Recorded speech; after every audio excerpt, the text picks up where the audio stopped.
Il y a des histoires qui arrivent sans prévenir, sans le tonnerre qui annonce la tempête, sans le parfum qui précède la pluie. Elles arrivent comme cette aube est arrivée sur ce manoir des hauteurs de Sainte-Foy-les-Lyons.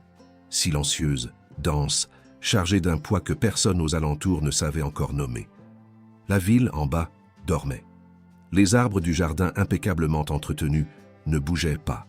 Et dans une chambre de 3 mètres sous plafond, entre des draps blancs immaculés et le bip méthodique d'un moniteur cardiaque, un homme de 38 ans gisait immobile, comme si le monde avait simplement oublié de l'inclure dans ses plans. Avant de plonger dans cette histoire, laissez-moi vous demander une chose. Croyez-vous que l'amour puisse accomplir l'impossible? Qu'il existe dans l'affection une force qu'aucun médecin ne peut mesurer, qu'aucune science ne peut répertorier, qu'aucun argent ne peut acheter? Si vous n'en êtes pas encore sûr, restez ici, car cette histoire va vous faire réfléchir jusqu'à la dernière seconde. Et avant de commencer, je vous demande déjà, abonnez-vous à la chaîne pour recevoir de nouvelles histoires chaque jour, laissez un pouce bleu, cela nous aide beaucoup à continuer de vous apporter ces récits qui serrent le cœur, et dites-moi dans les commentaires de quelle ville vous nous regardez. Je veux savoir jusqu'où cette histoire voyage. Maintenant, venez avec moi.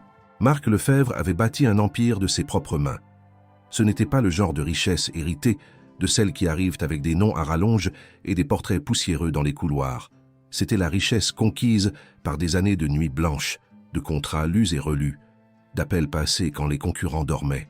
À 22 ans, il avait signé son premier contrat immobilier dans un bureau emprunté, avec un stylo que le propriétaire avait oublié sur la table. À 38 ans, son groupe d'entreprises brassait des centaines de millions par an, érigeait des immeubles dans toute la région Auvergne-Rhône-Alpes et son nom s'affichait sur des panneaux de chantier dans 8 départements. Le manoir de 3 étages était le symbole ultime de tout cela. Un jardin méticuleusement taillé, un garage pour 4 voitures, une piscine chauffée, une cave que n'importe quel sommelier respectable envierait. De l'extérieur, c'était exactement ce qu'il paraissait.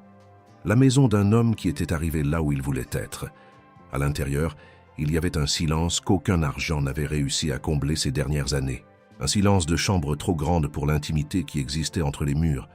De dîners servis par des employés qui en savaient plus sur les horaires de la famille que les membres de la famille eux-mêmes. D'étreintes qui duraient quelques secondes de moins qu'elles n'auraient dû. Cela faisait 3 semaines et 2 jours que Marc ne s'était pas réveillé. L'accident était arrivé sur l'autoroute A7, pendant une pluie battante qui avait transformé l'asphalte en un miroir sombre et trompeur. La voiture avait dérapé, percuté la glissière de sécurité, tournoyé. Les pompiers avaient mis 40 minutes pour arriver.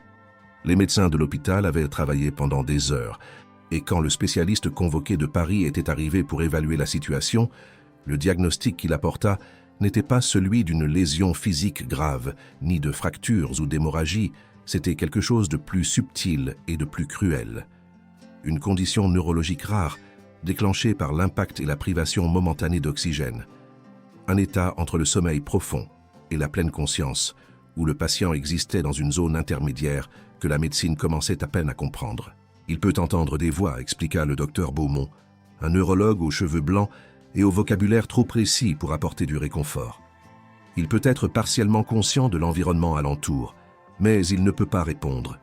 C'est comme être prisonnier de son propre corps, voyant tout à travers une vitre dépolie qui ne s'ouvre pas de l'intérieur. Éléonore Lefebvre écouta cela et resta silencieuse pendant exactement 15 secondes. Puis elle demanda combien de temps cela pourrait durer.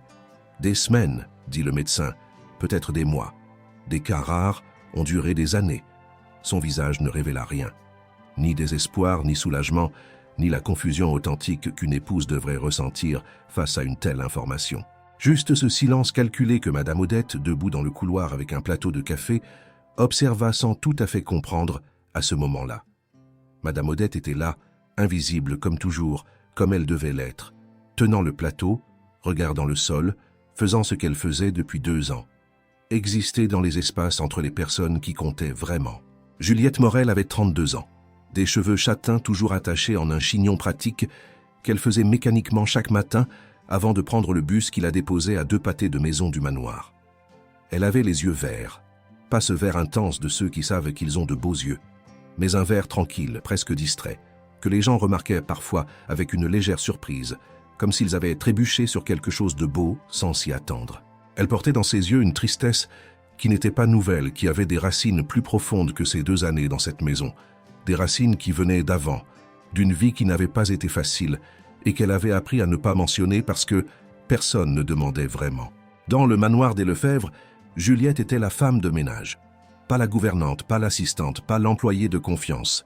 Elle était la femme de ménage. Celle qui arrivait à 7 heures du matin, prenait le chariot de nettoyage et commençait par les étages supérieurs, descendant méthodiquement. Celle qui avait une petite chambre de service au fond pour les jours où elle restait tard. Celle qui entendait la famille se disputer sans que personne ne se souvienne qu'elle était dans le couloir. Elle était utile, efficace et complètement invisible.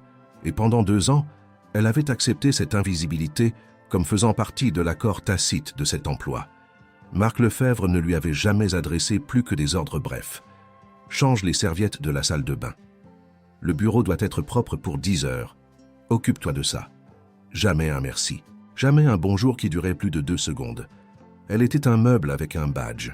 Et pourtant, quand la décision fut prise de ramener Marc à la maison après 2 semaines à l'hôpital, parce que l'élite lyonnaise ne pouvait pas savoir que le grand magnate de l'immobilier était vulnérable dans un lit d'institution, parce qu'il fallait maintenir les apparences à tout prix, ce fut Juliette qui resta.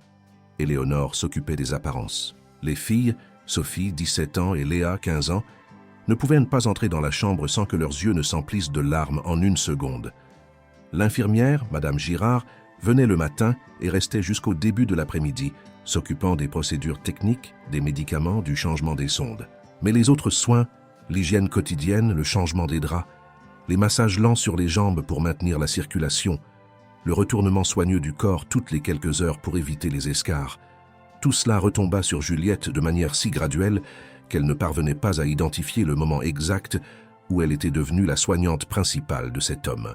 Elle découvrit, à sa propre perturbation, que cela ne la dérangeait pas. Plus que cela, il y avait quelque chose dans ces moments qu'elle ne parvenait pas à nommer avec honnêteté, mais qu'elle sentait clairement dans sa poitrine chaque matin lorsqu'elle ouvrait la porte de la chambre et le voyait là, immobile mais présent, respirant avec cette régularité monotone que le moniteur cardiaque soulignait par ses bips. Elle avait appris du docteur Beaumont que les patients dans cet état répondaient aux stimuli auditifs, que des voix familières, des sons du quotidien, des conversations réelles pouvaient créer des ponts vers leur conscience, même quand aucune réponse n'était visible de l'extérieur. Alors Juliette parlait. Elle parlait tout bas avec la naturalité de quelqu'un qui ne fait rien d'extraordinaire, du ciel de ce matin-là, du jardin, de la musique qu'elle avait entendue dans le bus. Elle parlait de choses sans importance, parce que les choses sans importance étaient celles qu'elle connaissait, et il y avait quelque chose là-dedans qui semblait juste, même si elle ne savait pas exactement pourquoi. Ce fut un mercredi après-midi que le premier secret fit surface. Juliette finissait de ranger la chambre, pliant la couverture au pied du lit avec les mouvements précis que la routine avait gravés dans ses bras, quand elle entendit la voix d'Éléonore dans le couloir. Ce n'était pas sa voix publique, cette voix modulée et élégante que la maîtresse de maison utilisait avec les visiteurs et les médecins. C'était une voix plus basse, plus proche d'elle-même, avec cette texture de quelqu'un qui parle à quelqu'un devant qui il n'a pas besoin de se surveiller. Juliette resta immobile, pas par intention d'écouter. L'instinct de s'arrêter, de ne pas faire de bruit, de ne pas exister assez pour être perçu, était si ancien en elle qu'il fonctionnait tout seul. Les mots arrivèrent par fragments. « Tu me manques, c'est impossible comme ça quand tu viendras. » Et puis un nom, Julien. Le nom de l'associé de Marc, Julien Servet.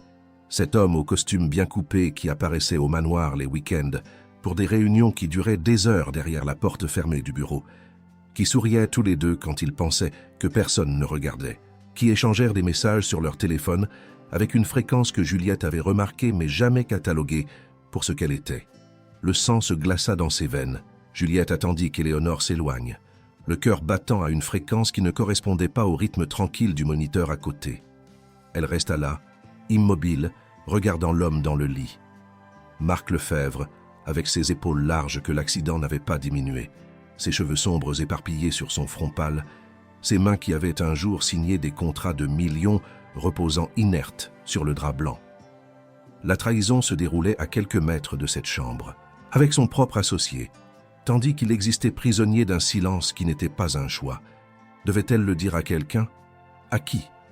Ce n'était pas sa place. Elle était la femme de ménage. Elle le savait plus clairement que toute autre chose dans cette maison. Et pourtant, la découverte refusa de rester tranquille en elle.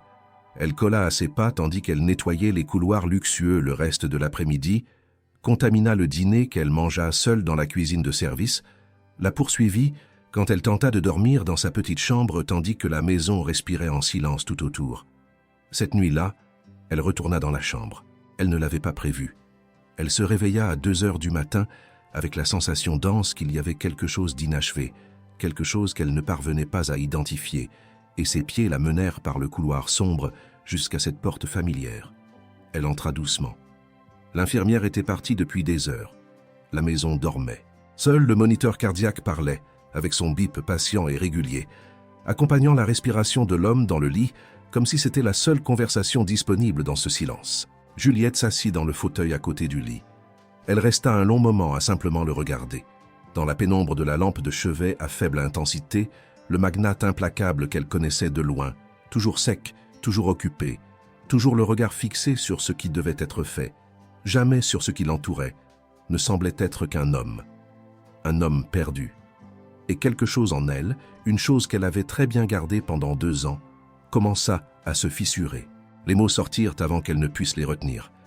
Elle lui raconta la conversation dans le couloir, le manque et le nom de Julien dans la voix d'Éléonore. Elle parla avec précaution, avec gentillesse, comme si la dure vérité pouvait être enveloppée dans quelque chose de plus doux par la façon dont elle était livrée. Et l'étrange légèreté qu'elle ressentit en libérant cela fut immédiatement suivie par une autre chose, une chose plus grande, une chose qui avait grandi en silence dans les coins de ces 2 années et qui refusait maintenant de rester là où elle était. Elle confessa, pas avec drame, pas avec larmes, pas avec la théâtralité des déclarations que l'on fait en attendant une réponse. Elle confessa tout bas, presque pour elle-même, presque comme si elle répondait enfin à une question qu'elle avait ignorée pendant trop longtemps, qu'elle était tombée amoureuse de lui, de cet homme difficile, distant, qui ne l'avait jamais vraiment vu. Elle savait que c'était de la folie. Elle savait que cela n'avait aucun sens. Mais le cœur ne consulte pas le bon sens avant de décider où il va habiter. Le silence qui suivit fut si absolu qu'elle en sentit le poids sur ses épaules. Horrifiée par elle-même, Juliette se leva. Elle tremblait légèrement sans s'en rendre compte. Elle prit la bandoulière de son petit sac qu'elle avait laissé sur le fauteuil, se tourna pour partir, et c'est alors qu'elle l'entendit. Un son, faible, presque imperceptible, différent du bip du moniteur, un gémissement bas, guttural, comme si quelqu'un essayait de parler à travers un mur de verre. Juliette se tourna lentement, comme si un mouvement brusque pouvait effacer ce qu'elle avait entendu. Les lèvres de Marc bougèrent. Elle revint vers le lit avec des pas qui ne semblaient pas être les siens. Avec des mains tremblantes, elle prit son visage entre ses paumes, ce visage qu'elle avait nettoyé, hydraté, soigné pendant des semaines sans qu'il le sache. Elle sentit la chaleur de sa peau sous ses doigts.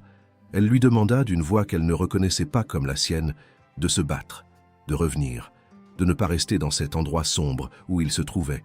Et alors, avec un courage qui ne vint pas du raisonnement mais d'un endroit plus ancien et plus honnête en elle, Juliette ferma les yeux et pressa ses lèvres contre les siennes. Un baiser doux, presque chaste, presque une promesse sans parole. Quand elle s'écarta, les larmes coulèrent sur son visage sans qu'elle s'en soit rendue compte. Elle recula jusqu'au mur, la main sur la bouche, horrifiée par ce qu'elle avait fait, et s'enfuit de la chambre avant que l'horreur ne devienne paralysante. Elle ne vit pas ce qui arriva ensuite. Elle ne vit pas les doigts de la main gauche de Marc se contracter lentement sur le drap, comme quelqu'un serrant quelque chose qui n'existe pas. Elle ne vit pas ses paupières frémir, 2 frémissements rapides, involontaires. Elle ne vit pas le premier mouvement conscient en 23 jours se produire dans le silence total de cette chambre, sans témoin, sans caméra, sans personne pour enregistrer que l'impossible avait commencé à devenir possible. Juliette alla se coucher le visage couvert de honte et le cœur battant plus vite que n'importe quelle autre nuit de ces 2 années. Elle était certaine d'avoir franchi une ligne dont il n'y avait pas de retour. Elle était certaine d'avoir tout gâché, son emploi, sa dignité, la distance de sécurité qu'elle maintenait entre ce qu'elle ressentait et ce qu'il était permis de ressentir. Elle n'avait pas la moindre idée qu'elle avait fait exactement le contraire. Le lendemain matin, Juliette entra dans la chambre à 7h40, avec la bassine d'eau tiède et le matériel d'hygiène, les yeux fixés au sol, avec une détermination qui était, en réalité, une fuite honteuse de tout ce qui pourrait lui rappeler la nuit précédente. Elle effectua les premiers mouvements mécaniquement, ajusta l'oreiller, vérifia le moniteur, prit l'éponge. Quand ses doigts atteignirent le front de Marc pour écarter une mèche de cheveux qui était tombée sur ses yeux, comme elle le faisait chaque matin, elle regarda enfin son visage. Et elle resta pétrifiée. Les yeux de Marc Lefebvre étaient ouverts. Ce n'étaient pas les yeux vides, sans mise au point, qui apparaissent parfois brièvement chez les patients dans cet état, avant de disparaître à nouveau. C'étaient des yeux éveillés, conscients. Des yeux qui regardaient directement vers elle, avec une intensité qu'elle n'avait pas vue même les jours où il était en bonne santé, et lui ordonnaient de nettoyer le bureau. La bassine d'eau tomba au sol avec un fracas qui résonna dans tout le 3e étage. Juliette recula de 2 pas, la main sur la poitrine, le cri bloqué dans sa gorge. Marc essaya de parler. Un son rauque, écorché par le désusage prolongé, comme du vieux bois que l'on essaie de plier après être resté immobile trop longtemps. Elle s'approcha de nouveau, les genoux peu assurés, et se pencha sur lui avec le cœur au bord des lèvres. Et alors, il dit un mot. Un seul, faible, mais chargé de quelque chose qu'elle ne parvint pas à identifier immédiatement. Chargé de reconnaissance et d'une autre chose qu'elle ne comprendrait que bien plus tard. Il dit son nom. La maison explosa en mouvement dans les 20 minutes qui suivirent. Juliette alla dans le couloir et appela Éléonore d'une voix qui sortit plus forte qu'elle ne le voulait, car ses mains tremblaient trop pour composer le numéro sur l'interphone. Le docteur Beaumont arriva en 15 minutes, un record absolu pour cette heure matinale. Le diagnostic qu'il donna, après un examen qui dura 40 minutes et qui laissa tout le monde immobile dans le couloir à attendre, fut prononcé avec la voix contenue de quelqu'un habitué à contrôler ses propres réactions, mais visiblement secoué. Le patient était sorti de son état, sans séquelles cognitives apparentes, réponse normale, orienté dans le temps et l'espace. Un cas absolument hors du commun pour la période durant laquelle il était resté dans cette condition. Madame Odette, la cuisinière qui servait cette famille depuis 12 ans et qui voyait le monde à travers une lentille de foi inébranlable, fit le signe de croix 3 fois de suite et dit que c'était un miracle, tandis que les larmes coulaient sur son visage, à la peau tannée. Sophie, la fille aînée, arriva en courant, les cheveux en bataille, et se jeta sur le lit avec un sanglot qui secoua ses épaules entières. Léa resta immobile sur le pas de la porte, trop petite pour ce qu'elle ressentait, les yeux écarquillés se remplissant doucement. Éléonore descendit les escaliers dans son peignoir en soie bleu marine, avec une expression qui mit une seconde de trop à se composer dans le rôle de l'épouse soulagée. Elle embrassa Marc avec ses bras et son visage sous le bon angle, pour quiconque pourrait regarder. Et Juliette resta immobile dans le couloir, appuyée contre le mur, les mains encore tremblantes, tandis que la maison tournait autour de cette nouvelle extraordinaire. Le docteur Beaumont passa près d'elle dans le couloir et dit, sans trop la regarder, « Bon travail, vos soins ont certainement aidé. » Ensuite, Éléonore vint vers elle avec son sourire contrôlé et son geste froid que Juliette connaissait déjà depuis 2 ans. « Vous pouvez retourner au travail. » Elle y retourna. Elle prit son balai. Elle commença par le 3e étage, et elle essaya, avec toute la détermination qu'elle avait, de ne pas penser à ce qui s'était passé la nuit précédente, ni à ce que signifiait le fait que le premier mot que Marc Lefebvre avait prononcé en se réveillant avait été son nom. Elle essaya fort. Mais certaines choses, une fois nommées, refusent de retourner au silence dont elles sont issues. Le manoir se remplit de fleurs le lendemain. Il y avait des bouquets dans les couloirs, des compositions sur la table du salon, un arrangement d'orchidées blanches dans le hall d'entrée que quelqu'un avait commandé en urgence et qui était arrivé avant 9 heures du matin, comme si le monde extérieur avait reçu la nouvelle et avait besoin de répondre avec quelque chose de physique, quelque chose que l'on puisse voir et sentir et qui rende le soulagement plus réel. L'élite de Lyon, cette couche de personnes qui savent les choses avant qu'elles n'arrivent, arriva tout au long de la journée dans des voitures qui s'arrêtaient discrètement devant la grille. Il y avait des associés, des clients importants, des voisins de Sainte-Foy-les-Lyons qui apparurent avec des tartes et des mots choisis. Il y avait des gens que Marc connaissait à peine et qui arrivèrent avec le visage composé dans l'expression juste de celui qui était soulagé, comme si la souffrance d'un magnate était d'une certaine manière la souffrance de tous ceux qui gravitaient autour de son argent. Juliette servait l'eau et le café. C'était ce qu'elle faisait quand le manoir se remplissait de visites. Elle circulait avec son plateau, les yeux sur son chemin, le visage neutre, les pas calibrés pour ne pas déranger. Elle avait beaucoup appris sur les gens dans ce travail. Elle avait appris que les gens avec beaucoup d'argent parlent plus fort sans s'en rendre compte, que les sourires de circonstance ont une durée très précise qui ne dépasse pas le nécessaire, que ce que les gens disent quand ils pensent qu'une femme de ménage est hors de portée de voix est généralement la version la plus vraie de ce qu'ils pensent. Ce jour-là, elle servait de l'eau et écoutait des fragments de conversation qui s'accumulaient comme les pièces détachées d'un puzzle qu'elle essayait de ne pas assembler.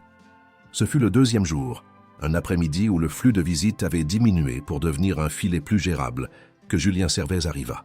C'était un homme de 43 ans, avec ce genre de physique qui suggère une salle de sport régulière sans exagération, avec un sourire calibré qui arrivait toujours 1 seconde avant les mots et repartait 1 seconde après, donnant l'impression qu'il avait été calculé pour paraître spontané.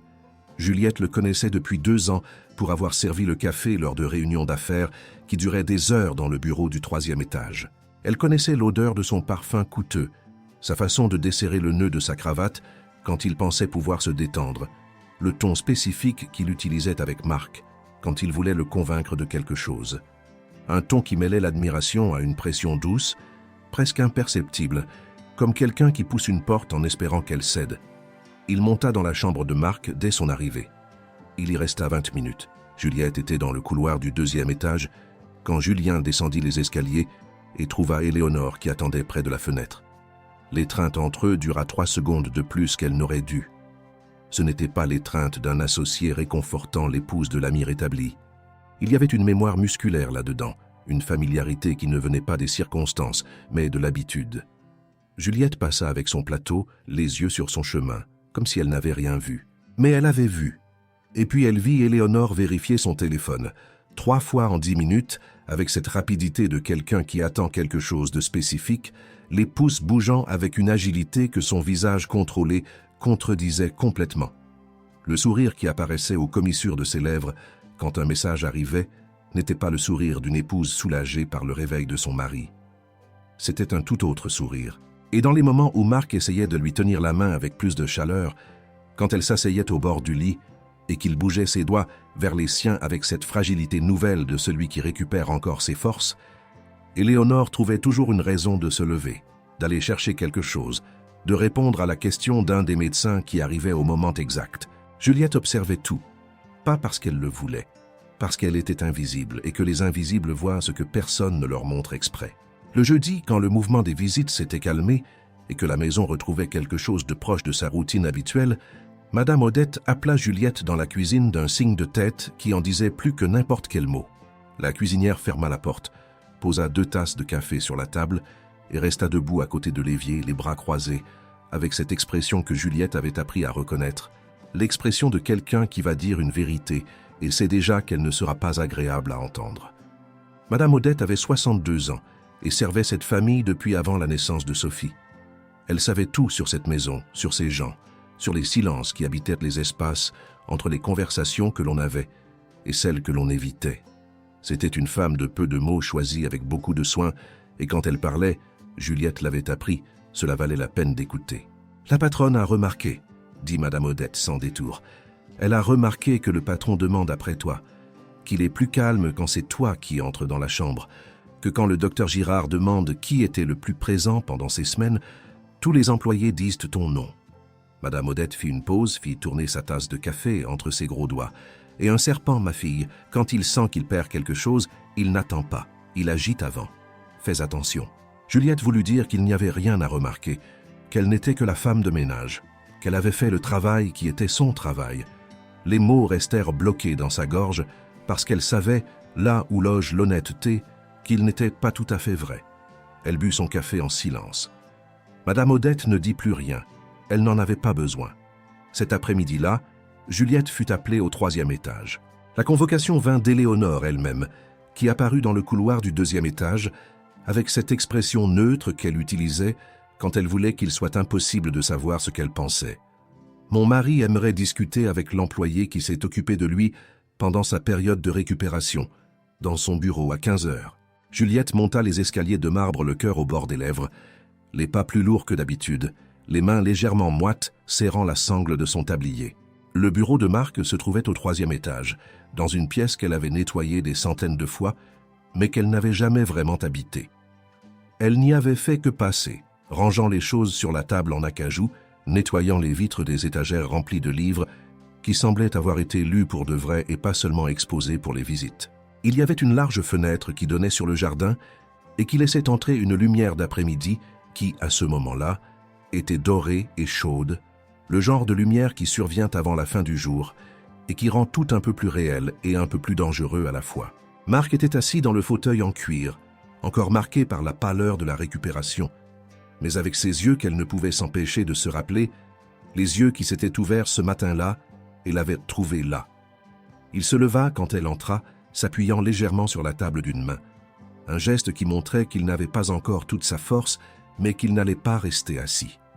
Juliette s'arrêta près de la porte, le menton légèrement incliné vers le bas, attendant. Il la regarda un moment sans parler, puis il dit directement « Vous avez dit que vous étiez tombée amoureuse de moi. » Ce n'était pas une question, c'était la déclaration de quelqu'un qui connaît la réponse et veut donner à l'autre personne l'occasion de la confirmer avec dignité. Juliette sentit le sol osciller légèrement sous ses pieds. La chaleur lui monta au visage. Elle aurait pu nier, elle aurait pu trouver une issue élégante, elle aurait pu dire que c'était la fatigue de la nuit, l'émotion du moment, n'importe quoi qui créerait une distance entre elle et la confession qu'elle avait faite à cet homme inconscient, en pensant qu'elle ne serait jamais entendue. Elle n'y parvint pas. « Oui, dit-elle, très bas. » Et c'est alors qu'elle dit ce qu'elle avait préparé à dire, ce qu'elle avait répété mentalement sur le chemin jusque-là. Elle s'excusa d'avoir franchi une limite, d'avoir dit ce qu'elle n'aurait pas dû, d'avoir agi d'une manière qui n'était ni attendue ni appropriée pour quelqu'un dans sa position. Marc s'écarta lentement de la table. Il marcha vers elle avec ses pas encore légèrement prudents de celui qui redécouvre ses propres jambes après des semaines d'immobilité. Il s'arrêta à moins d'1 mètre. Juliette ne recula pas, mais l'impulsion était là. « Vous n'avez pas à vous excuser, dit-il. » Et sa voix était différente de ce dont elle se souvenait, moins sèche, moins occupée, comme si quelques semaines à l'intérieur de lui-même avaient changé quelque chose dans la façon dont les mots sortaient. « Vous êtes resté quand tout le monde est parti. Vous m'avez parlé quand tout le monde avait cessé de croire que j'entendais. Vous étiez la seule voix qui parvenait jusqu'à l'endroit où j'étais. » Juliette resta immobile. « J'ai tout entendu, dit-il alors. Chaque mot que vous avez dit pendant ces nuits, ce que vous m'avez raconté sur Julien et sur Éléonore, et ce que vous avez confessé sur ce que vous ressentiez. J'ai entendu chaque mot comme s'il venait de très loin, comme s'il traversait de l'eau, mais j'ai entendu. » Le silence qui s'installa dura quelques secondes, qui parurent beaucoup plus longues. Juliette ouvrit la bouche pour dire quelque chose, pour reculer, pour établir la distance de sécurité qu'elle savait nécessaire. Et il se pencha légèrement en avant et pressa ses lèvres contre les siennes. Pas avec précipitation, pas avec la violence de celui qui prend ce qu'il veut, avec le calme délibéré de quelqu'un qui fait enfin quelque chose qu'il sait être vrai. Elle s'écarta. Son cœur battait à une fréquence qui rendait difficile de penser avec clarté. Elle dit ce qui devait être dit. Il était marié. Elle était une employée. C'était mal dans tous les sens que la logique connaissait. Il ne discuta pas. Il dit seulement que ce mariage était terminé depuis bien plus longtemps que les papiers ne l'indiquaient encore, que ce qu'elle lui avait révélé sur Éléonore n'était pas une surprise, c'était une confirmation de ce qu'il ressentait déjà, mais n'avait pas eu le courage de nommer, et qu'elle lui avait donné quelque chose pendant ces semaines que personne d'autre ne lui avait donné, la présence réelle de quelqu'un qui est resté non pour ce qu'il représentait, mais pour lui. Juliette sortit du bureau les mains tremblantes et les pensées en désordre. Elle descendit les escaliers avec la prudence de quelqu'un qui ne fait pas entièrement confiance à ses propres jambes. Elle passa par le couloir du 2e étage, la vision légèrement trouble, et alla chercher le balai qu'elle avait laissé dans le placard de nettoyage, parce que c'était le seul objet concret qu'elle savait tenir à ce moment-là. Madame Odette était dans le couloir quand elle passa. Elle la regarda simplement. Elle ne dit rien, mais son regard avait la texture de quelqu'un qui surveille le ciel avant une tempête. Elle n'avait pas tort. Éléonore s'était trouvée dans le couloir du 3e étage cet après-midi-là. Elle n'avait pas tout entendu, juste assez. La voix de Marc, le silence, la durée de la conversation, et puis la femme de ménage qui descendait avec ce visage. C'était suffisant pour quelqu'un qui savait lire les signes. Cette nuit-là, après que les lumières de la chambre principale se furent éteintes et que la maison eut sombré dans le silence tardif, Éléonore alla dans sa chambre d'amis. Elle y avait migré pendant les semaines de récupération de Marc, avec pour justification son sommeil interrompu par les soins médicaux, et n'était pas revenue, et appela Julien d'une voix basse et contrôlée. Ils avaient un problème, dit-elle. Ils avaient besoin d'une solution avant que la situation n'échappe au contrôle qu'elle pensait encore avoir. Ils devaient, dit-elle au téléphone, agir vite. Ce qu'aucun des deux ne savait, c'est qu'à ce même moment dans la chambre principale, Marc Lefebvre était éveillé dans le noir, regardant le plafond, pensant à un petit enregistreur que le docteur Beaumont avait installé dans la chambre avant de partir le 2e jour de l'hospitalisation à domicile. Un dispositif que le neurologue utilisait pour des études sur la perception auditive chez les patients souffrant de ce type de condition. Un enregistreur qui était resté allumé, enregistrant tout ce qui se passait dans cette chambre. Chaque visite, chaque conversation, chaque coup de téléphone qu'Éléonore avait passé dans le couloir avec la porte ouverte, pensant qu'il n'entendait pas. Chaque fragment d'une trahison qui avait duré des mois, raconté à voix haute à quelques mètres d'un homme que la médecine avait déclaré temporairement absent, mais qui, en réalité, entendait bien plus que quiconque ne l'imaginait. Marc ferma les yeux dans l'obscurité, avec le calme spécifique de quelqu'un qui n'a pas besoin de se presser, parce qu'il a déjà tout ce qu'il lui faut. Le jeu avait changé. Il n'avait simplement pas encore révélé à personne que les règles étaient désormais tout autres. Non pas parce qu'il était calculateur par nature, il l'avait été autrefois, mais ces semaines dans l'obscurité avaient fait quelque chose en lui qu'il était encore en train de traiter. C'était parce qu'il y avait une séquence logique de choses qui devaient arriver, et il avait appris dans cet endroit hors du temps où il s'était trouvé que la précipitation est l'ennemi des choses qui comptent vraiment. Il avait perdu des années entières à être pressé de grandir, de construire, d'arriver. Et il était arrivé dans un endroit immense et vide qu'il avait rempli de travail parce qu'il n'y avait rien d'autre qu'il savait comment remplir. Juliette avait parlé du ciel. Elle avait parlé du bruit d'un jardin au petit matin. Elle avait parlé du bus et d'une musique dont elle ne se rappelait pas le nom. Et cela, ces petites choses sans importance, étaient les seules choses qui avaient trouvé le chemin du retour vers lui quand tout le reste avait cessé de l'atteindre. Il ne savait pas encore quoi en faire, mais il savait qu'il n'allait pas le gaspiller. L'attention a une odeur spécifique à l'intérieur d'une maison. Ce n'est pas l'odeur de la fumée ni du vieux parfum, c'est une odeur d'air qui reste trop immobile, de conversations qui n'ont pas lieu, de portes qui se ferment avec un degré de soin supplémentaire par rapport à ce qui est nécessaire. Juliette avait appris à reconnaître cette odeur dans d'autres endroits, avant d'arriver dans ce manoir, dans des maisons où elle avait travaillé auparavant, dans des appartements loués aux murs fins où les voisins se disputaient à voix basse, en pensant que personne n'entendait. Elle reconnut l'odeur ce vendredi matin, quand elle descendit les escaliers avec son matériel de nettoyage et trouva l'air du manoir différent, plus pesant, comme si l'atmosphère de la maison avait reçu une charge supplémentaire pendant la nuit. Éléonore était au petit déjeuner quand Juliette passa pour ranger la salle à manger attenante. Elle était assise à table avec une posture impeccable, buvant son café avec cette précision qui était, en réalité, la façon dont elle contrôlait ce que son corps voulait faire. Les filles n'étaient pas encore descendues. Marc s'était levé tôt, avait dit Madame Odette, et était dans son bureau. Éléonore ne dit pas bonjour quand Juliette entra, ce qui était normal. Mais il y avait quelque chose dans la façon dont elle ne le dit pas qui différait de son silence habituel. Un silence avec une intention. Un silence qui savait des choses. Juliette travailla avec des mouvements prudents, les yeux sur sa tâche, son attention éparpillée dans l'espace sans que cela ne paraisse. Elle avait appris cette capacité de voir sans regarder plus tôt qu'elle n'aurait aimé s'en souvenir. En début d'après-midi, Léa Lefebvre la trouva dans le couloir du 2e étage. La fille cadette avait 15 ans et les cheveux sombres de son père, les yeux de sa mère, et une expression à ce moment-là qui mêlait la colère adolescente à quelque chose de plus vieux et de plus blessé qui ne correspondait pas tout à fait à son âge. Elle s'arrêta devant Juliette d'une manière qui était clairement intentionnelle, pas un simple passage. Juliette s'arrêta aussi, tenant son balai, attendant. Léa resta à la regarder un moment, avant de commencer à parler. Et quand elle commença, les mots sortirent avec cette vitesse spécifique de quelqu'un qui les avait gardés pendant des heures et ne pouvait plus les retenir. Elle dit qu'elle savait ce qui s'était passé, que sa mère lui avait dit que son père avait perdu la tête à cause de l'accident, qu'il était confus, qu'il s'attachait à la première personne qui était restée près de lui parce que c'est ce que font les gens confus. Elle dit que Juliette profitait d'un homme qui n'allait pas bien, que leur famille n'avait pas besoin de plus de complications, qu'une employée n'avait aucun droit de créer des attentes vis-à-vis de son patron. Chaque mot était un petit couteau précis, livré avec la cruauté spécifique de 15 ans, qui n'ont pas encore appris que les couteaux coupent aussi celui qui les tient. Juliette resta immobile pendant que Léa parlait. Elle n'interrompit pas. Elle laissa tout se dire parce que cette jeune fille souffrait et que la douleur de 15 ans n'a pas de filtre et ne demande pas la permission. Quand Léa eut fini, Juliette prit une inspiration. Elle dit avec un calme qui lui coûta plus qu'il n'y paraissait qu'elle comprenait ce que Léa ressentait, que sa famille avait traversé des semaines terrifiantes, que l'inquiétude pour son père était tout à fait légitime, et qu'elle-même était restée aux côtés de son père, non par intérêt, mais parce que c'était le travail qui lui incombait et qu'elle l'avait fait avec le soin que toute personne méritait.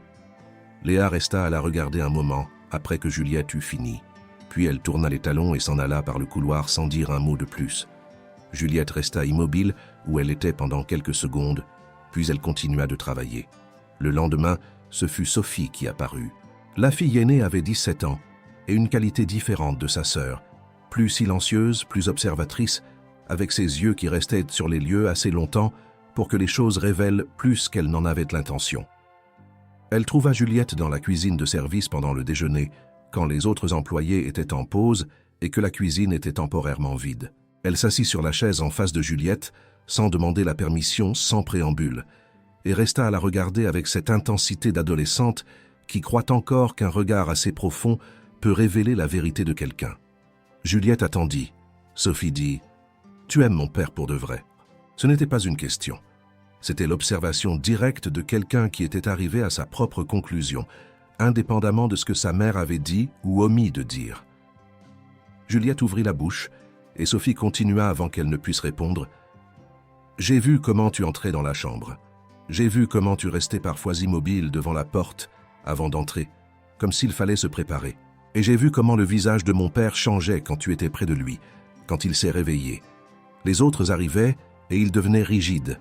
Quand tu arrivais, il devenait, je ne sais pas, différent. » Juliette ne répondit pas immédiatement, puis elle dit avec précaution « Ton père est mon patron. Ce qui s'est passé pendant ces semaines a été une situation très particulière, très intense, et parfois de telles situations créent des impressions qui semblent être plus qu'elles ne sont. » Sophie la regarda sans ciller un instant. Puis elle dit « Ne me mens pas, j'ai 17 ans, pas 7. » Elle dit cela sans colère, comme un fait. Et puis elle ajouta, avec une maturité qui fit ressentir à Juliette un serrement de poitrine. « Ne lui fais pas de mal, c'est tout. Il n'a peut-être pas été le meilleur père du monde, il est peut-être resté au travail plus qu'il ne le fallait. Il n'a peut-être pas prêté attention aux bonnes choses pendant longtemps. Mais il ne mérite pas plus de douleur. » Juliette resta à regarder cette jeune fille de 17 ans qui venait de lui faire une demande plus adulte que n'importe quel adulte dans cette maison ne l'avait fait, et elle sentit quelque chose bouger sous son thorax. Sophie se leva, repoussa la chaise à sa place et s'en alla avec cette posture de quelqu'un qui porte plus qu'il ne devrait porter à cet âge. Cette même nuit, les choses arrivèrent à leur point critique. Juliette finissait de laver les couloirs du 2e étage quand elle entendit les pas d'Éléonore descendre du 3e étage avec une détermination qui n'était pas celle de quelqu'un qui va chercher de l'eau. Juliette tint son balai et resta immobile, par instinct, dans le coin du couloir près de la fenêtre. Éléonore passa sans la regarder et se dirigea directement vers la chambre principale. La porte s'ouvrit sans frapper. Ce qui suivit parvint au couloir par fragments, mais des fragments suffisants. La voix d'Éléonore d'abord, le ton précis, tranchant, de quelqu'un qui avait planifié chaque mot. La décision était prise. Cet employé serait renvoyé ce soir même. Il n'y avait pas de place pour l'ambiguïté dans une maison avec 2 filles adolescentes, et elle n'allait pas tolérer qu'une femme de ménage crée de la confusion là où il ne devait pas y en avoir. Puis la voix de Marc, différente, plus calme que Juliette ne l'espérait, plus ferme que la situation ne semblait le comporter. Non. Le mot simple, sans négociation. Elle reste. Le silence qui suivit avait du poids, et puis la voix de Marc à nouveau encore plus calme. « Tu devrais savoir que j'ai entendu bien plus de choses que tu ne l'imaginais pendant ces semaines, et que le docteur Beaumont a installé un enregistreur dans la chambre pour l'étude qu'il mène sur la perception auditive chez les patients dans ma condition. Tout ce qui s'est passé dans cette chambre a été enregistré. Chaque visite, chaque conversation, chaque coup de téléphone passé dans le couloir avec la porte ouverte. Tout. » Juliette entendit cela depuis la fenêtre et resta absolument immobile, comme si le moindre mouvement pouvait défaire ce qui se passait de l'autre côté du mur. Il y avait un bruit très doux, presque imperceptible, le son d'une respiration contenue qu'elle reconnaissait comme celle d'Éléonore, parce qu'elle avait entendu cette respiration spécifique dans d'autres moments de tension, dans des conversations avec ses filles, dans des appels téléphoniques qui arrivait au mauvais moment. Le visage d'Éléonore, Juliette ne le voyait pas, mais elle pouvait imaginer sa pâleur. Sophie apparut dans le couloir à ce moment-là, attirée par le son des voix. 17 ans dans les yeux et le menton ferme. Elle regarda Juliette appuyée contre le mur près de la fenêtre, puis elle regarda la porte de la chambre de son père et fit rapidement le calcul. Elle ne dit rien. Elle resta immobile à côté de Juliette dans le couloir, toutes deux en silence, écoutant ce qu'aucune des deux n'avait demandé à entendre, mais que la vie avait placé là sans consulter personne. La porte s'ouvrit. Éléonore sortit, le visage reconstruit dans l'expression qu'elle utilisait pour les situations, exigeant un contrôle absolu. Elle regarda Juliette avec ce regard qui était pur calcul, et dit, d'un ton qui se voulait destructeur, mais qui sortit avec une fissure qui la trahissait. « Profitez-en tant que ça dure, ma chère. Les hommes comme lui ne restent pas avec des femmes comme vous. C'est la nature des choses. » Puis elle tourna les talons et s'en alla par le couloir avec des pas qui étaient en réalité une fuite très bien habillée. Sophie resta à regarder la direction dans laquelle sa mère était partie pendant quelques secondes. Puis elle regarda Juliette avec cette expression qui n'était plus celle de la jeune fille de 17 ans du déjeuner, mais celle de quelqu'un qui venait de voir une chose qu'elle ne s'attendait pas à voir et qui traitait ce que cela signifiait. Elle entra dans la chambre de son père sans dire un mot. Juliette resta dans le couloir avec son balai à la main et la phrase d'Éléonore résonnant dans l'espace derrière elle. « Les hommes comme lui ne restent pas avec des femmes comme vous. » Il y avait une partie d'elle qui savait qu'il y avait de la vérité dans ces mots, non par la logique d'Éléonore qui était venimeuse, mais par la logique simple et dure d'une vie qui avait appris à Juliette plus de fois qu'il n'en fallait que les distances sociales existent et que les gens qui essaient de les franchir arrivent rarement entiers de l'autre côté. Mais il y avait aussi ce que Marc avait dit dans le bureau 2 jours plus tôt, et il y avait ce qu'elle avait ressenti quand elle était restée à côté de ce lit pendant des semaines. Et il y avait ce que ses yeux avaient dit ce matin-là quand ils s'étaient ouverts et l'avaient trouvée là. Elle alla dans sa petite chambre de service cette nuit-là et resta assise sur le bord du lit pendant un long moment, regardant le mur. Le lendemain matin, elle se réveilla avant l'alarme. Elle était plus calme que d'habitude. Elle fit son chignon avec des mouvements mécaniques, se regardant dans le petit miroir au-dessus de l'évier. Des yeux verts la regardaient en retour, avec cette tristesse qui était assez ancienne pour sembler faire partie de son visage. Elle descendit à la cuisine. Madame Odette était déjà là, comme toujours, avec le café qui passait et les œufs sur le feu. La cuisinière la regarda et ne dit rien pendant un moment. Puis elle dit, sans la regarder, le dos tourné vers l'évier. « Léa est descendue plus tôt aujourd'hui. Elle est restée ici 1h30 avant l'école. Elle a demandé après toi. » Juliette resta en silence. Madame Odette continua. « Cette petite a de la colère contre tout ce qu'elle ne comprend pas. Comme son père autrefois. Son père a fini par apprendre. Elle aussi apprendra. » Juliette but son café. Le soleil entrait par la fenêtre de la cuisine avec cette qualité du petit matin qui rend les choses simples belles un instant avant que la journée ne commence vraiment. Elle resta à regarder le jardin dehors et pensa qu'il y avait une belle ironie dans toute cette situation. Pendant 2 ans, elle avait été invisible dans cette maison et maintenant, elle était au centre d'une tempête qu'elle n'avait pas demandée et ne savait pas comment traverser. Elle ne savait pas encore que la tempête ne faisait que commencer à s'organiser.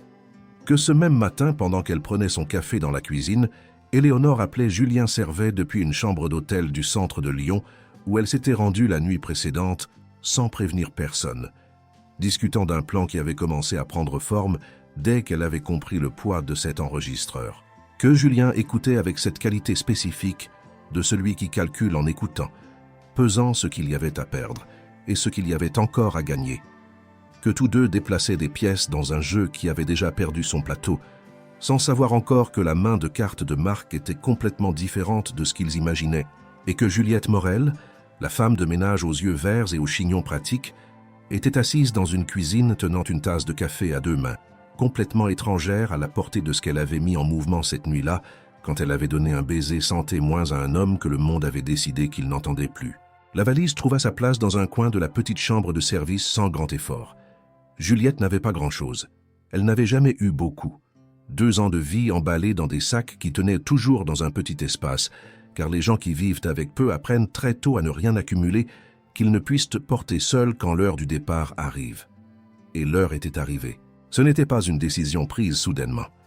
Elle s'était construite tout au long de ce dimanche, brique par brique, tandis qu'elle alignait les pièces de ce qui s'était passé ces derniers jours et regardait le résultat avec l'honnêteté que l'on ne trouve que lorsqu'on cesse de se laisser distraire par les sentiments pour regarder les faits. Les faits étaient simples et implacables. Elle avait franchi des lignes qu'elle n'aurait pas dû franchir. Elle avait dit des choses qu'elle n'aurait pas dû dire. Elle avait reçu un baiser d'un homme encore marié. Elle avait été avertie par une jeune fille de 15 ans qu'elle causait des dommages dans une famille déjà assez blessée. Et elle avait été avertie par une cuisinière expérimentée que cette maison recelait plus de danger qu'elle n'en montrait. Léa avait frappé à la porte de la petite chambre tôt ce matin-là. Juliette avait ouvert et trouvé la jeune fille de 15 ans avec les yeux rouges d'une nuit qui avait probablement été difficile, et avec une expression qui tentait d'être dure, mais qui avait la texture de quelque chose de bien plus fragile en dessous. Léa avait dit, regardant le point entre le sol et le visage de Juliette, comme quelqu'un qui ne parvient pas à fixer son regard sur la cible, « Tu t'en vas ». Ce n'était pas une question. C'était la conclusion de quelqu'un qui avait passé toute la nuit à y arriver. Juliette avait dit que oui.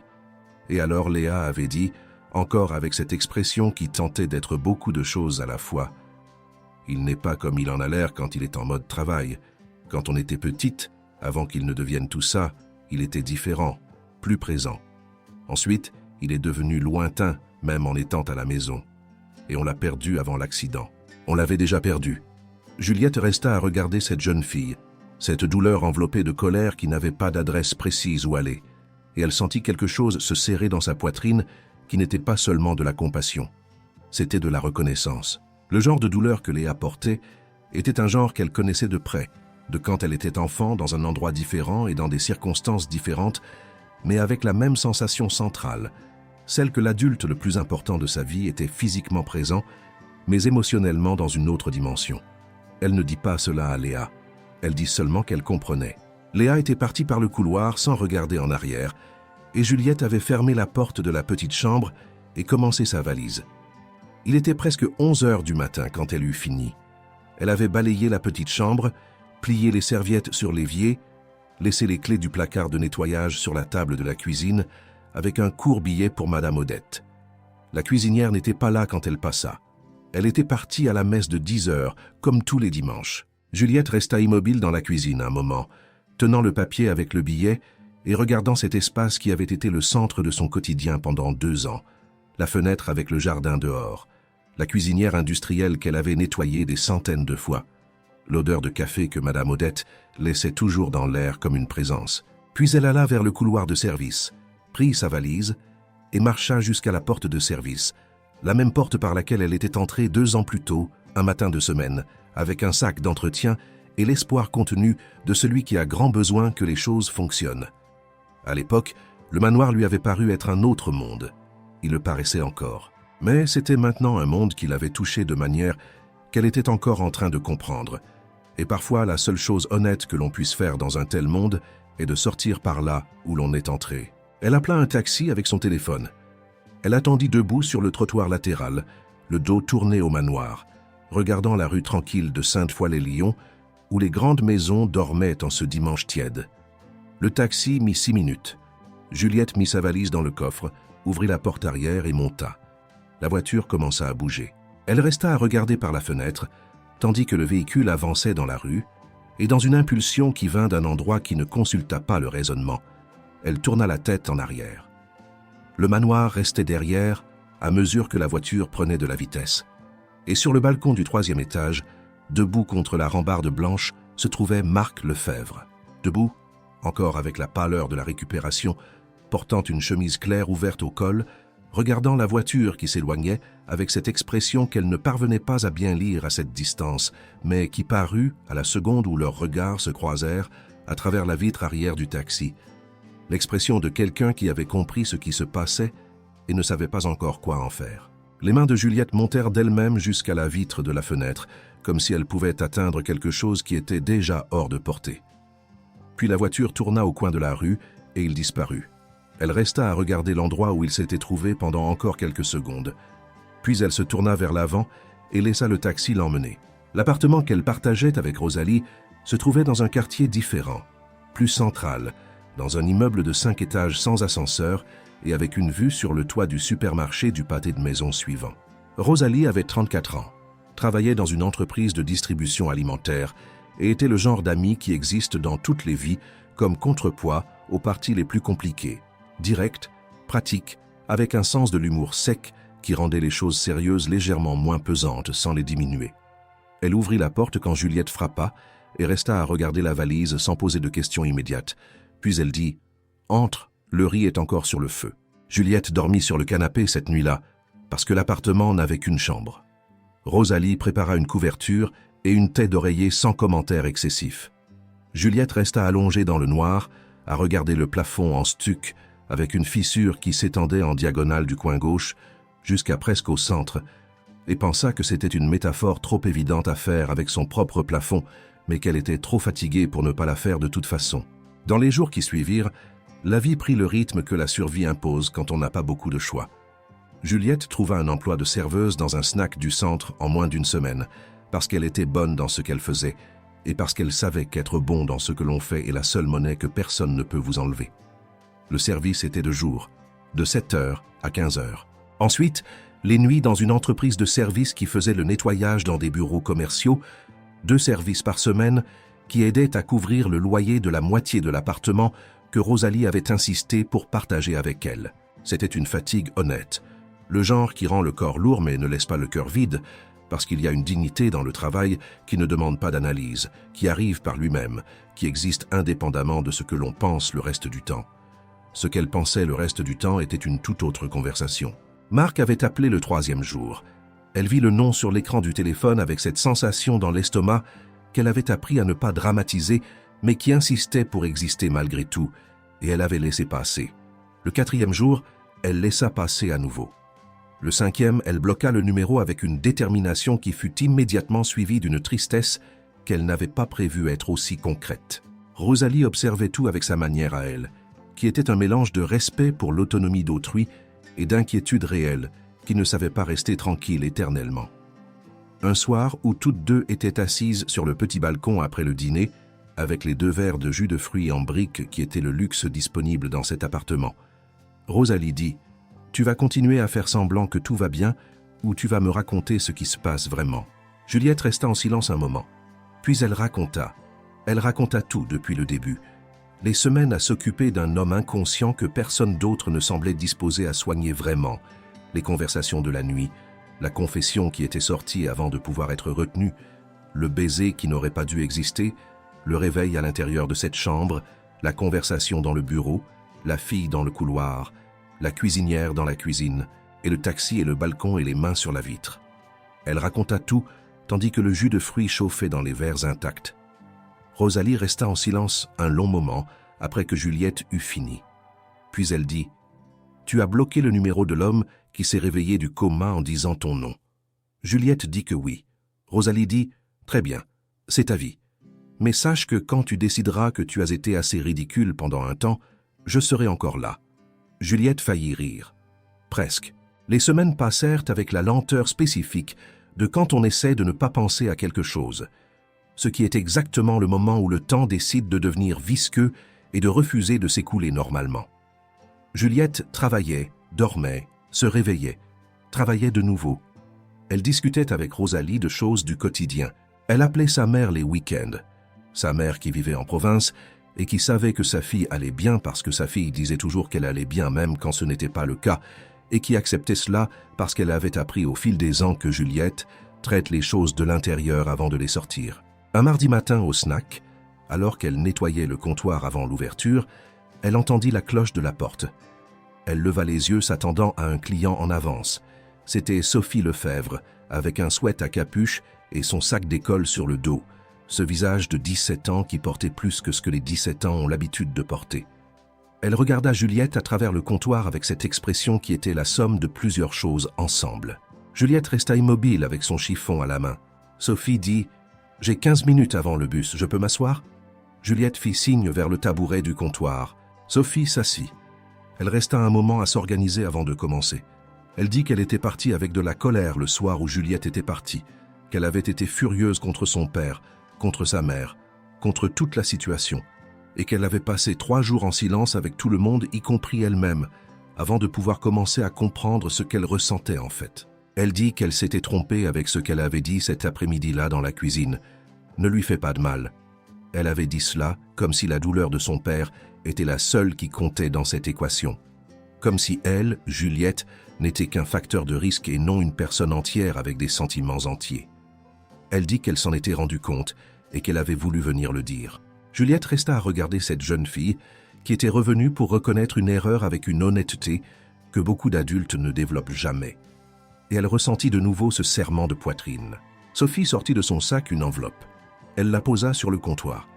Elle dit que son père lui avait demandé de la remettre, mais qu'elle n'avait accepté de le faire qu'après avoir décidé de venir aussi de son propre chef, parce qu'elle ne voulait pas que cela ressemble à un message de commissionnaire. Elle voulait que ce soit les deux choses à la fois, puis elle se leva, ajusta son sac sur ses épaules et s'en alla en direction du bus. Juliette resta à regarder l'enveloppe pendant un long moment avant de l'ouvrir. C'était un dossier de documents médicaux, imprimé et agrafé, avec une note manuscrite de Marc sur la première page. La note était courte, 3 phrases, mais chacune des 3 phrases avait le poids spécifique de mots choisis avec beaucoup de soin par quelqu'un qui avait appris, récemment et de la manière la plus difficile possible, que les mots ont des conséquences réelles. Il y avait aussi, séparé des documents médicaux, un article scientifique, imprimé, souligné à certains passages au stylo bleu, sur la réactivité des patients dans des états de conscience altérés à des stimuli émotionnels significatifs, toucher chargé d'affection, voix d'une personne proche, contact physique émotionnellement pertinent. Sur la façon dont les recherches en neurologie affective suggéraient que le cœur émotionnel du cerveau peut rester accessible, même quand les voies de réponse sont bloquées. Sur une étude spécifique, où des patients dans un état similaire à celui de Marc avaient montré des réactions mesurables à un contact physique, chargé d'affection dans les heures précédant le réveil. Juliette lut cela au comptoir du snack vide, avec son chiffon de nettoyage encore à la main, le petit déjeuner passant en arrière-plan et ses yeux parcourant ces phrases techniques qui soudain ne semblaient plus techniques du tout. Il s'était réveillé le lendemain matin du baiser, après 3 semaines où les médecins avaient calculé qu'il restait encore des mois. Et il y avait de la documentation scientifique suggérant que le genre de choses qu'elle avait faites cette nuit-là, le contact physique chargé d'amour authentique, les mots dits du cœur à quelqu'un qui ne pouvait pas répondre, était exactement le genre de stimulus que la neurologie affective identifiait comme potentiellement significatif dans ces cas. Elle resta immobile pendant très longtemps après avoir fini de lire. Puis elle prit l'enveloppe, la plia avec soin, la rangea dans son sac et resta à regarder par la fenêtre du snack la rue animée d'un mardi matin à Lyon, où les gens passaient, portant leurs quotidiens entiers et invisibles, comme elle l'avait fait pendant si longtemps.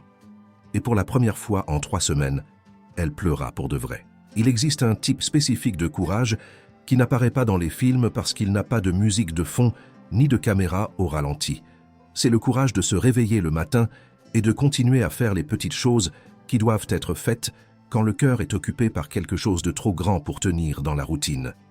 Juliette Morel connaissait ce courage mieux qu'elle ne l'aurait voulu. Elle s'était réveillée avec lui tous les jours des 3 dernières semaines. Elle se réveillait, faisait son chignon dans le miroir de la salle de bain partagée de l'appartement de Rosalie, prenait le café qu'elle préparait elle-même depuis l'aube, parce que l'habitude d'être la première levée datait de trop d'années pour être abandonnée facilement, et elle allait travailler. Mais l'enveloppe que Sophie avait laissée sur le comptoir du snack avait fait quelque chose à ce courage. Elle en avait changé la texture. Elle ne l'avait pas éliminée ni rendue inutile.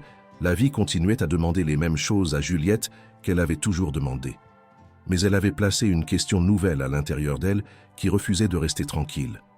Et si ce qu'elle avait écarté comme une fantaisie n'était pas seulement une fantaisie? Elle avait lu l'article scientifique 3 fois.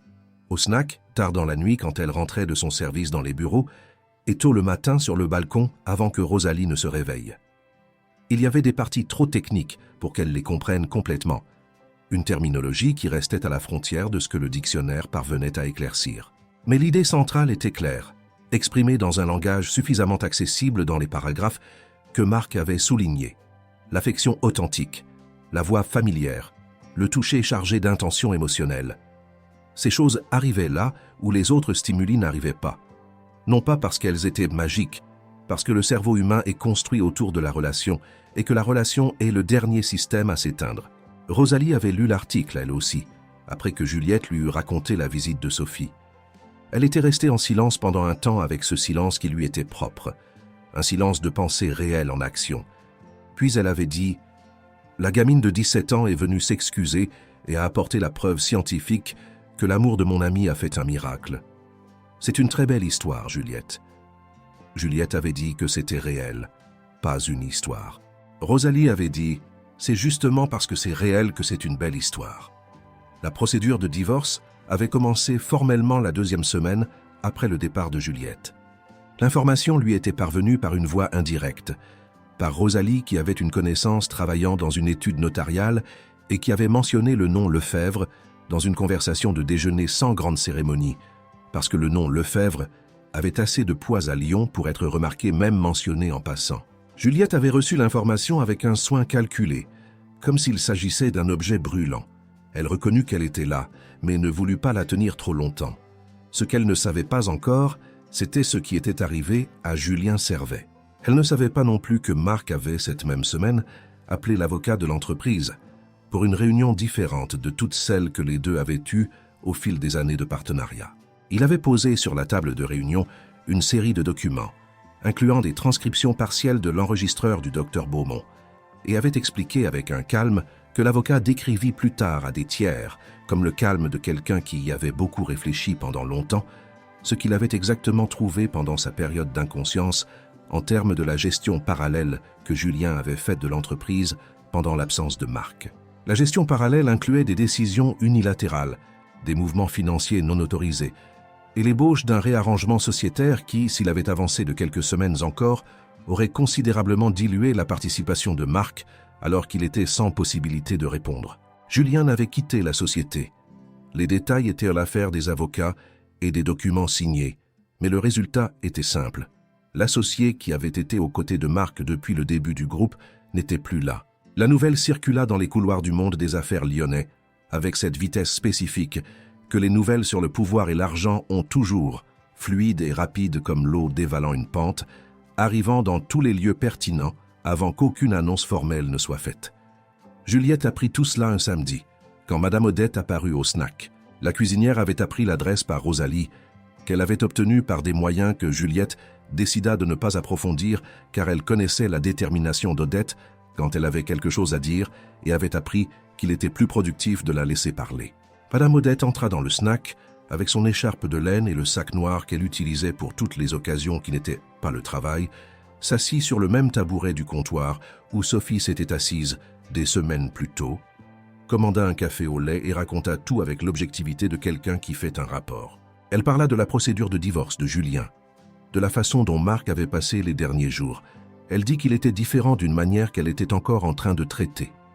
Pas différent dans le sens de briser, mais différent dans le sens de quelqu'un qui est sorti d'un endroit très sombre et est revenu avec une perspective nouvelle sur ce qu'il avait laissé à la surface. Qu'il avait délégué une grande partie des responsabilités opérationnelles de l'entreprise au vice-président et qu'il n'apparaissait au siège que lorsque c'était nécessaire, chose qui n'était jamais arrivée au cours des 15 années où Madame Odette avait servi cette famille. Que Sophie était rentrée à la maison avec une posture différente et que Léa avait demandé à son père, de sa propre initiative, de discuter, et qu'ils avaient discuté pendant plus de 2 heures un soir que la cuisinière reconnaissait au signe comme une vraie conversation, du genre qui nettoie l'air d'années accumulées. Juliette écoutait, le verre de café lui chauffant les mains. Madame Odette finit son café au lait, reposa le verre avec délicatesse et dit, comme quelqu'un qui termine son rapport et passe à la recommandation, « Il va tous les jours dans un parc, le parc de la Tête d'Or, du côté du lac, tous les jours, après 16 heures. Il y a un banc près de l'embarcadère. Il reste là un moment. » Juliette resta à la regarder. Madame Odette prit son sac, se leva, dit que le café était bon, laissa l'argent du café sur le comptoir et s'en alla sans regarder en arrière. Juliette resta immobile avec son chiffon de comptoir à la main pendant un long moment après que la porte du snack se fut refermée derrière Madame Odette.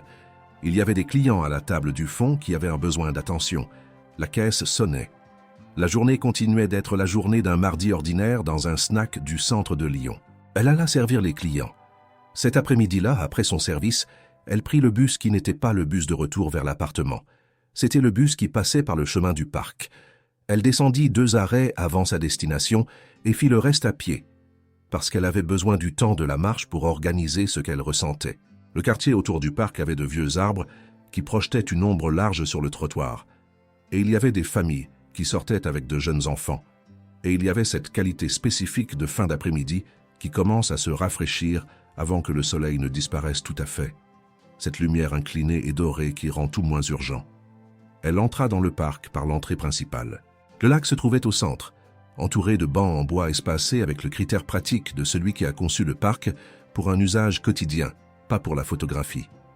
Il y avait des canards, en effet, blancs et marrons, se déplaçant avec cette lenteur indifférente et satisfaite que les canards ont comme prérogative. Il y avait un homme sur l'un des bancs, de dos par rapport à elle au début, avec une chemise claire et les épaules légèrement inclinées vers l'avant, les coudes appuyés sur les genoux, regardant le lac avec cette qualité de présence que Juliette avait appris à reconnaître comme différente d'une simple distraction.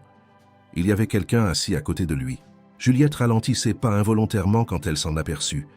Mais quand elle fut à une distance suffisante pour mieux voir, elle reconnut c'était Julien Servet, l'ex-associé en tenue décontractée, sans le costume bien coupé qui était presque une seconde peau pendant les années de société. Il parlait. Marc écoutait avec cette quiétude nouvelle qui était arrivée avec le réveil, et il y avait quelque chose dans la scène qui était définitivement différent des deux hommes en mode affaires qu'elle avait observé pendant 2 ans lors des réunions de bureau. Elle resta immobile près d'un des arbres, assez loin pour ne pas être vue immédiatement, et observa. La conversation dura encore quelques minutes. Julien se leva, donna une poignée de main qui fut courte sans la chaleur d'autrefois mais sans hostilité évidente non plus, et s'en alla en direction de la sortie sud du parc. Marc resta sur le banc, regardant le lac où les canards continuaient avec leur indifférence. Juliette resta où elle était pendant un moment, qui aurait dû être bref mais qui s'étira, tandis qu'elle prenait une décision qui n'était pas une décision au sens d'avoir été pensée du début à la fin, mais le genre de décision que le corps prend avant que le raisonnement n'ait fini de formuler ses objections. Elle connaissait toutes les objections. Elle savait que rien n'avait changé dans les fondements pratiques de la situation. Elle savait que les hommes en instance de divorce n'étaient pas des hommes disponibles, qu'elle était l'employé qui avait été renvoyé de fait sans formalité, que sa vie avait maintenant un autre rythme et une autre structure, que les documents médicaux et l'article scientifique et la visite de Sophie pouvaient avoir d'autres interprétations que celles qu'elle voulait leur donner. Elle savait tout cela. Et pourtant, elle marcha vers le banc. Marc entendit les pas s'approcher avec cette attention nouvelle qu'il avait développée pendant les semaines d'obscurité. L'attention de celui qui a appris que le monde communique bien plus par la texture des sons que par les mots qu'il produit. Il ne se tourna pas immédiatement. Il resta une seconde de plus à regarder le lac. Puis, il tourna la tête lentement, comme s'il craignait que ce ne soit qu'un après-midi d'imagination de plus et non un après-midi de réalité. Juliette s'arrêta à 1 mètre du banc. Elle le regarda un moment avec ses yeux verts qui avaient cette tristesse ancienne et dont elle avait découvert, récemment, qu'elle pouvait cohabiter avec d'autres choses en même temps sans qu'elle ne s'annule. Elle dit, d'une voix légèrement tremblante mais le regard ferme, « Est-ce que ce banc est occupé ?» Marc resta à la regarder une seconde. Et alors quelque chose sur son visage se défit, pas sa prestance car il en avait encore beaucoup, mais cette fine couche de tension constante qu'elle avait observée chez lui pendant 2 ans et qu'elle avait reconnue, maintenant qu'elle était à l'extérieur en regardant en arrière, comme le signe de quelqu'un qui avait passé beaucoup de temps à contenir quelque chose qui ne tenait plus. « Le banc est libre, dit-il. » Elle s'assit à côté de lui. Pas tout contre, pas collé, mais côte à côte avec la distance de 2 personnes qui découvrent encore ce qu'est l'espace entre elles. Les canards sur le lac continuèrent avec les canards du lac. L'après-midi continua de se rafraîchir dans cette progression graduelle qui ne demande pas de permission. Qu'ils restèrent en silence un moment. Ce n'était pas un silence inconfortable. C'était le silence de 2 personnes qui ont beaucoup de choses à se dire et choisissent par où commencer. Juliette dit, finalement, « Je pense toujours que c'est de la folie. » Marc dit, « Moi aussi. » Elle dit, « Mais peut-être qu'il est temps d'arrêter d'avoir peur de vivre. » Il resta à regarder le lac un moment après cela.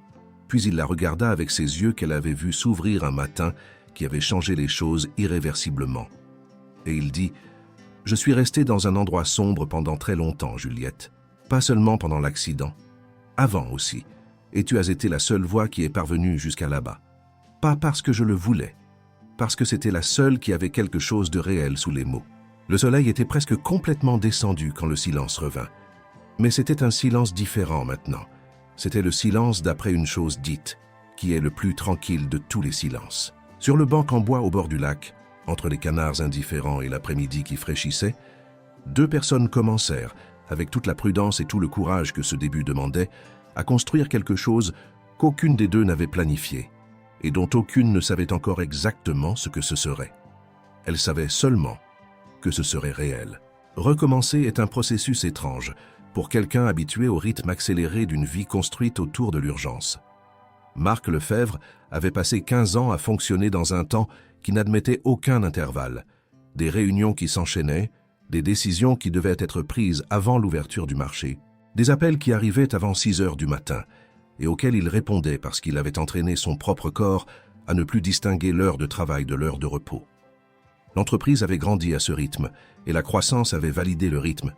Et le rythme avait tout consommé d'une manière si graduelle qu'il n'avait pas réalisé exactement quand il avait cessé d'avoir une vie en dehors du travail pour n'avoir plus que le travail. Les semaines dans l'obscurité avaient en fait quelque chose à cette structure. C'était comme si cet état intermédiaire entre le sommeil et la conscience avait soigneusement démantelé l'architecture d'urgence qu'il avait bâtie en lui et laissé l'espace démonter là, demandant à être rempli d'une autre façon. Il ne savait pas encore tout à fait comment faire, mais il savait que le banc en bois dans le parc était un début, et que la présence de Juliette à ses côtés sur ce banc était un début d'un autre type, différent, mais lié. Les premières rencontres eurent lieu au parc. C'était le mot le plus honnête qu'il trouvait. Rencontre. Pas sortir ensemble, qui avait la légèreté de quelque chose de simple que ce n'était pas encore. Pas amitié, qui serait malhonnête aussi. Des rencontres. Deux personnes qui s'asseyaient sur le même banc et discutaient tandis que la journée se résolvait autour d'elles, et qui allaient, chaque après-midi, laisser la distance diminuer un peu plus sans forcer le rythme qui était encore en train d'être découvert. Juliette se rendait directement au parc après son service au snack, les mercredis et vendredis, quand les horaires coïncidaient.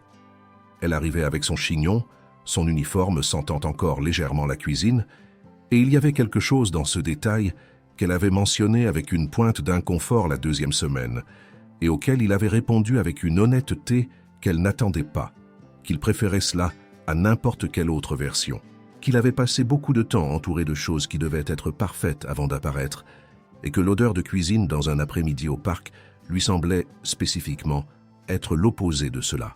Elle l'avait regardé un instant après cela, puis elle avait détourné les yeux vers le lac, mais il y avait un coin de son visage qu'il avait appris à observer, le coin près de la bouche du côté droit qui bougeait d'une manière spécifique quand elle gérait quelque chose qu'elle ne voulait pas montrer directement. Il parlait de choses dont aucun des deux n'avait parlé avec personne depuis longtemps. Juliette parlait de sa mère, de ses années de travail avant Lyon, d'une enfance qui avait été plus difficile qu'il n'y paraissait rétrospectivement parce que, quand on est dedans, on n'a pas de point de comparaison. Marc écoutait avec cette attention nouvelle qu'il avait développée pendant les semaines d'obscurité. Non pas l'attention calculatrice de celui qui écoute une proposition d'affaires en cherchant le point de bascule, mais l'attention de celui qui est authentiquement intéressé par ce que l'autre dit parce que l'autre compte. Un point, c'est tout. Il parlait de ses erreurs. Il y avait plus à dire là-dessus qu'il ne l'avait prévu. Sur ses filles, sur les conversations qu'il n'avait pas eues quand il le fallait, sur Éléonore, non pas avec amertume, mais avec l'honnêteté de quelqu'un qui avait eu trop de temps pour réfléchir et était arrivé à la conclusion qu'il avait contribué à l'échec de ce mariage, de manière qui était sienne, entièrement sienne, indépendamment de ce que l'autre partie avait fait. Juliette l'écoutait sans l'interrompre et sans combler les silences par un réconfort facile, ce qui était, il l'avait découvert, l'une des choses rares qu'elle possédait. La disposition à laisser les choses douloureuses exister sans les traiter comme des problèmes devant être résolus immédiatement. Sophie apprit les rencontres au parc dès la 3e semaine. Elle apparut un mercredi avec son sac d'école et cette manière directe qu'elle avait héritée dont ne savait trop lequel de ses deux parents, et resta là pendant 20 minutes à discuter avec les deux personnes qui étaient, chacune à sa manière, en train de naviguer en territoire inconnu. La conversation fut ordinaire, sur l'école de Sophie, sur un livre qu'elle avait lu, sur les canards qu'elle insistait pour essayer de nommer individuellement, ce qui ne fonctionnait pas parce que les canards ne collaboraient pas au projet. Et il y avait quelque chose dans cette ordinarité qui était en soi extraordinaire. Léa mit plus de temps. Il se passa encore 2 semaines avant qu'elle n'apparaisse. Elle arriva un vendredi sans prévenir, les cheveux lâchés et un regard qui avait la texture de quelqu'un ayant fait un effort conscient pour être là. Elle resta au bord du groupe un moment, comme quelqu'un ayant besoin d'une seconde pour décider d'entrer. Puis elle alla s'asseoir de l'autre côté de Marc, sur le banc, avec Juliette de l'autre côté de lui, et resta en silence pendant un temps raisonnable avant de dire, pour le lac, plus que pour n'importe qui en particulier, « Les canards sont très laids de près. » Juliette faillit rire. Marc rit pour de bon. Léa resta à les regarder une seconde, avec cette expression de 15 ans qui traitait beaucoup de choses en même temps. Puis, elle tourna le visage vers le lac elle aussi, et resta en silence, mais c'était un silence différent du précédent. C'était le silence de quelqu'un ayant décidé pour l'instant de rester. La procédure de divorce avançait en parallèle avec ces après-midi au parc, avec la vitesse bureaucratique propre à de telles procédures, qui est à la fois trop rapide pour le cœur et trop lente pour celui qui attend que les formalités rattrapent la réalité déjà advenue. Éléonore était restée à Lyon initialement, à l'hôtel puis dans un appartement loué, négociant avec son avocat les termes qu'elle jugeait justes, qui variaient passablement selon le jour et selon ce qu'elle avait découvert plus récemment sur les enregistrements de la chambre. Marc avait été explicite avec son avocat sur ce qu'il voulait, un accord qui soit honnête et qui garantisse que ses filles ne restent pas au milieu comme outil de négociation. La procédure avait été difficile par moments, et à aucun moment elle n'avait été simple, mais elle avait avancé. Il y eut un soir, un jeudi de bruine fine qui glissa vers la veillée sans demander la permission, où Marc avait demandé à voir Juliette après le parc. Pas un après-midi quelconque, mais le soir. Il y avait un petit restaurant dans le quartier d'Ainay, avec des tables en bois et une carte qui ne cherchait pas à impressionner, et qui, précisément pour cela, était très bonne. Juliette avait dit oui. Elle était arrivée en bus avec un chemisier qui n'était pas celui du travail et les cheveux lâchés, pour la première fois qu'il la voyait ainsi. Il y avait dans ce détail quelque chose qu'elle n'avait probablement pas calculé, mais qui fonctionnait comme une déclaration involontaire. Elle était là en tant qu'elle-même, pas l'employée, pas la personne en transition, mais Juliette Morel aux yeux verts, qui avait 32 ans et une vie entière qu'il apprenait encore à connaître. Qu'ils restèrent 2 heures à table. La conversation porta sur beaucoup de choses, et aussi sur une chose spécifique que Marc avait voulu dire hors du contexte du parc, dans un espace appartenant à cette version de ce qui se passait entre eux, sans le banc en bois et les canards comme témoins. Il dit qu'il avait pris une décision concernant l'entreprise, qu'il avait officiellement démissionné de la présidence, qu'il avait délégué la gestion opérationnelle au vice-président, un homme en qui il avait confiance et qui avait prouvé ses capacités pendant les semaines d'absence, qu'il était toujours propriétaire de l'entreprise et qu'il n'avait pas disparu des affaires complètement, mais qu'il avait remis les affaires à la place qu'elles devaient avoir, une place importante mais pas centrale. Juliette resta à le regarder un moment. Elle dit « Tu as bâti cette entreprise tout entière. » Il dit « Oui, et c'était ce que j'avais besoin de me prouver à moi-même pendant très longtemps. Je l'ai prouvé. » Elle dit « Et maintenant ?» Il resta en silence un moment. Puis il dit qu'il y avait réfléchi pendant de nombreux après-midi au parc et pendant de nombreuses nuits, qui arrivaient encore difficiles parce qu'il avait passé des décennies sans savoir dormir, sans la tension de l'agenda du lendemain, et qu'il était arrivé à une conclusion simple et qui, parce qu'elle était simple, avait mis longtemps à apparaître, qu'il voulait une vie. Pas le résumé d'une vie fait de conquêtes répertoriables. Une vie avec une texture réelle, avec des jours ayant une odeur et une température, avec des gens qui étaient des personnes entières, avec assez d'espace pour être présent dans ce qui se passait pendant que cela se passait. Juliette resta à le regarder un long moment après cela. Puis elle dit, très calmement, « C'est une chose très importante à décider en quelques mois. » Il dit qu'il le savait. Et il dit qu'il ne lui demandait de prendre aucune décision importante ce soir-là. Il était simplement honnête sur l'endroit où il se trouvait et vers où il regardait, parce qu'il avait appris pendant ces semaines dans l'obscurité que la malhonnêteté, même la malhonnêteté gentille, coûte plus cher qu'elle n'en a l'air au moment où elle paraît bon marché. Elle resta en silence un moment. Le restaurant autour d'eux avait ce brouhaha bas de tables occupées, cette température de nourriture et de gens qui est l'opposé de la solitude. Puis elle dit « Très bien. » Ce n'était pas grand-chose. Mais c'était honnête, et l'honnêteté était la base que tous deux essayèrent de construire, brique par brique, avec la lenteur nécessaire de celui qui a appris que précipitation et construction ne font pas bon ménage. Pendant ces semaines, Marc avait échangé des messages avec Julien. Il n'avait pas repris l'amitié qui était sortie de la conversation de cet après-midi au parc déjà assez claire pour que les illusions ne se réinstallent pas. Ce qu'il y avait entre eux s'était brisé d'une manière qui ne se répare pas entièrement, et tous deux le savaient. Mais il avait échangé des messages, et dans l'un d'eux, Julien avait dit une chose qui était restée avec Marc plus qu'il ne l'attendait. Qu'Éléonore avait mis fin à ce qu'il y avait entre eux dès que le divorce fut confirmé et qu'elle réalisa que la somme qu'elle recevrait dans l'accord, bien qu'honnête, était moindre que ce qu'elle avait imaginé. Qu'elle était partie pour une autre région, avec un autre projet de vie, et qu'elle avait bien fait comprendre dans ce processus de séparation que sa relation avec Julien avait été un autre type de calcul que ce qu'il avait imaginé. Marc avait lu cela et était resté un moment avec son téléphone à la main, pensant aux illusions et au prix qu'elle réclame. Puis il avait posé le téléphone et regardé par la fenêtre de la maison où il vivait désormais. Plus petite que le manoir, dans un quartier différent, avec une cuisine qu'il apprenait à utiliser parce qu'il était arrivé à la conclusion que cuisiner était l'une des manières les plus honnêtes qui soit d'être présent dans un après-midi. Il avait, cet après-midi-là, essayé de faire une omelette. Elle ressemblait plus à des œufs brouillés qu'à une omelette. Il l'avait mangée ainsi, debout, regardant par la fenêtre de la cuisine. Il s'était, à ce moment ordinaire et entièrement sans importance, senti plus présent qu'il ne s'était senti depuis de nombreuses années.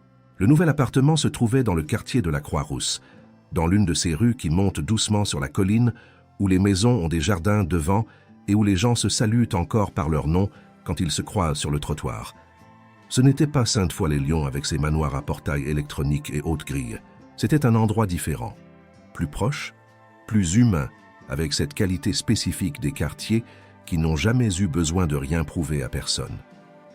Marc avait trouvé la maison par accident, ou par ce qui ressemblait à un accident, mais qui a parfois l'air de quelque chose qui attendait simplement au bon endroit.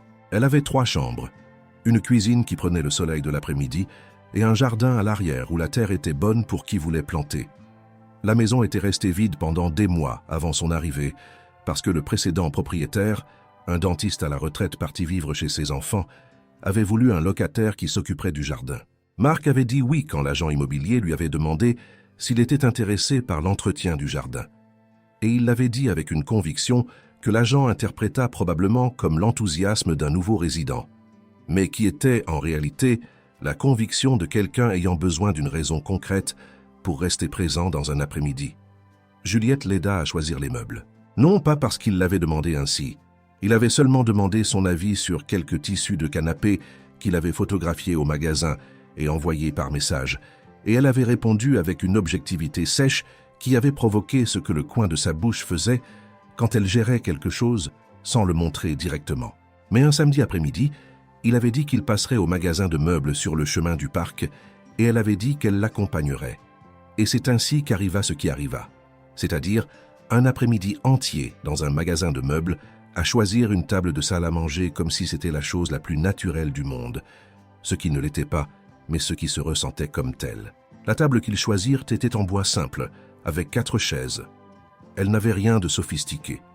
Elle avait cette qualité d'objet fait pour être utilisé, pas pour être regardé, qui est la qualité la plus durable qu'un objet puisse posséder. Sophie avait vu la table un après-midi où elle était passée par la nouvelle maison de son père et avait dit, à voix haute pour personne en particulier, mais avec l'intonation dirigée vers Juliette, qui était dans la cuisine, « Elle est belle, la table ». Juliette avait répondu de la cuisine qu'un pied de chaise lui semblait un peu bancal, croyait-elle. Sophie était allée vérifier et avait constaté qu'en effet, un pied était légèrement dénivelé. Cet échange d'observations sur un pied de chaise, complètement sans importance, avait été l'une de leurs premières conversations normales. Léa était arrivée lors d'une visite avec Sophie 2 semaines plus tard et était restée à regarder le jardin par la fenêtre de la cuisine avec cette expression de quelqu'un qui évalue quelque chose.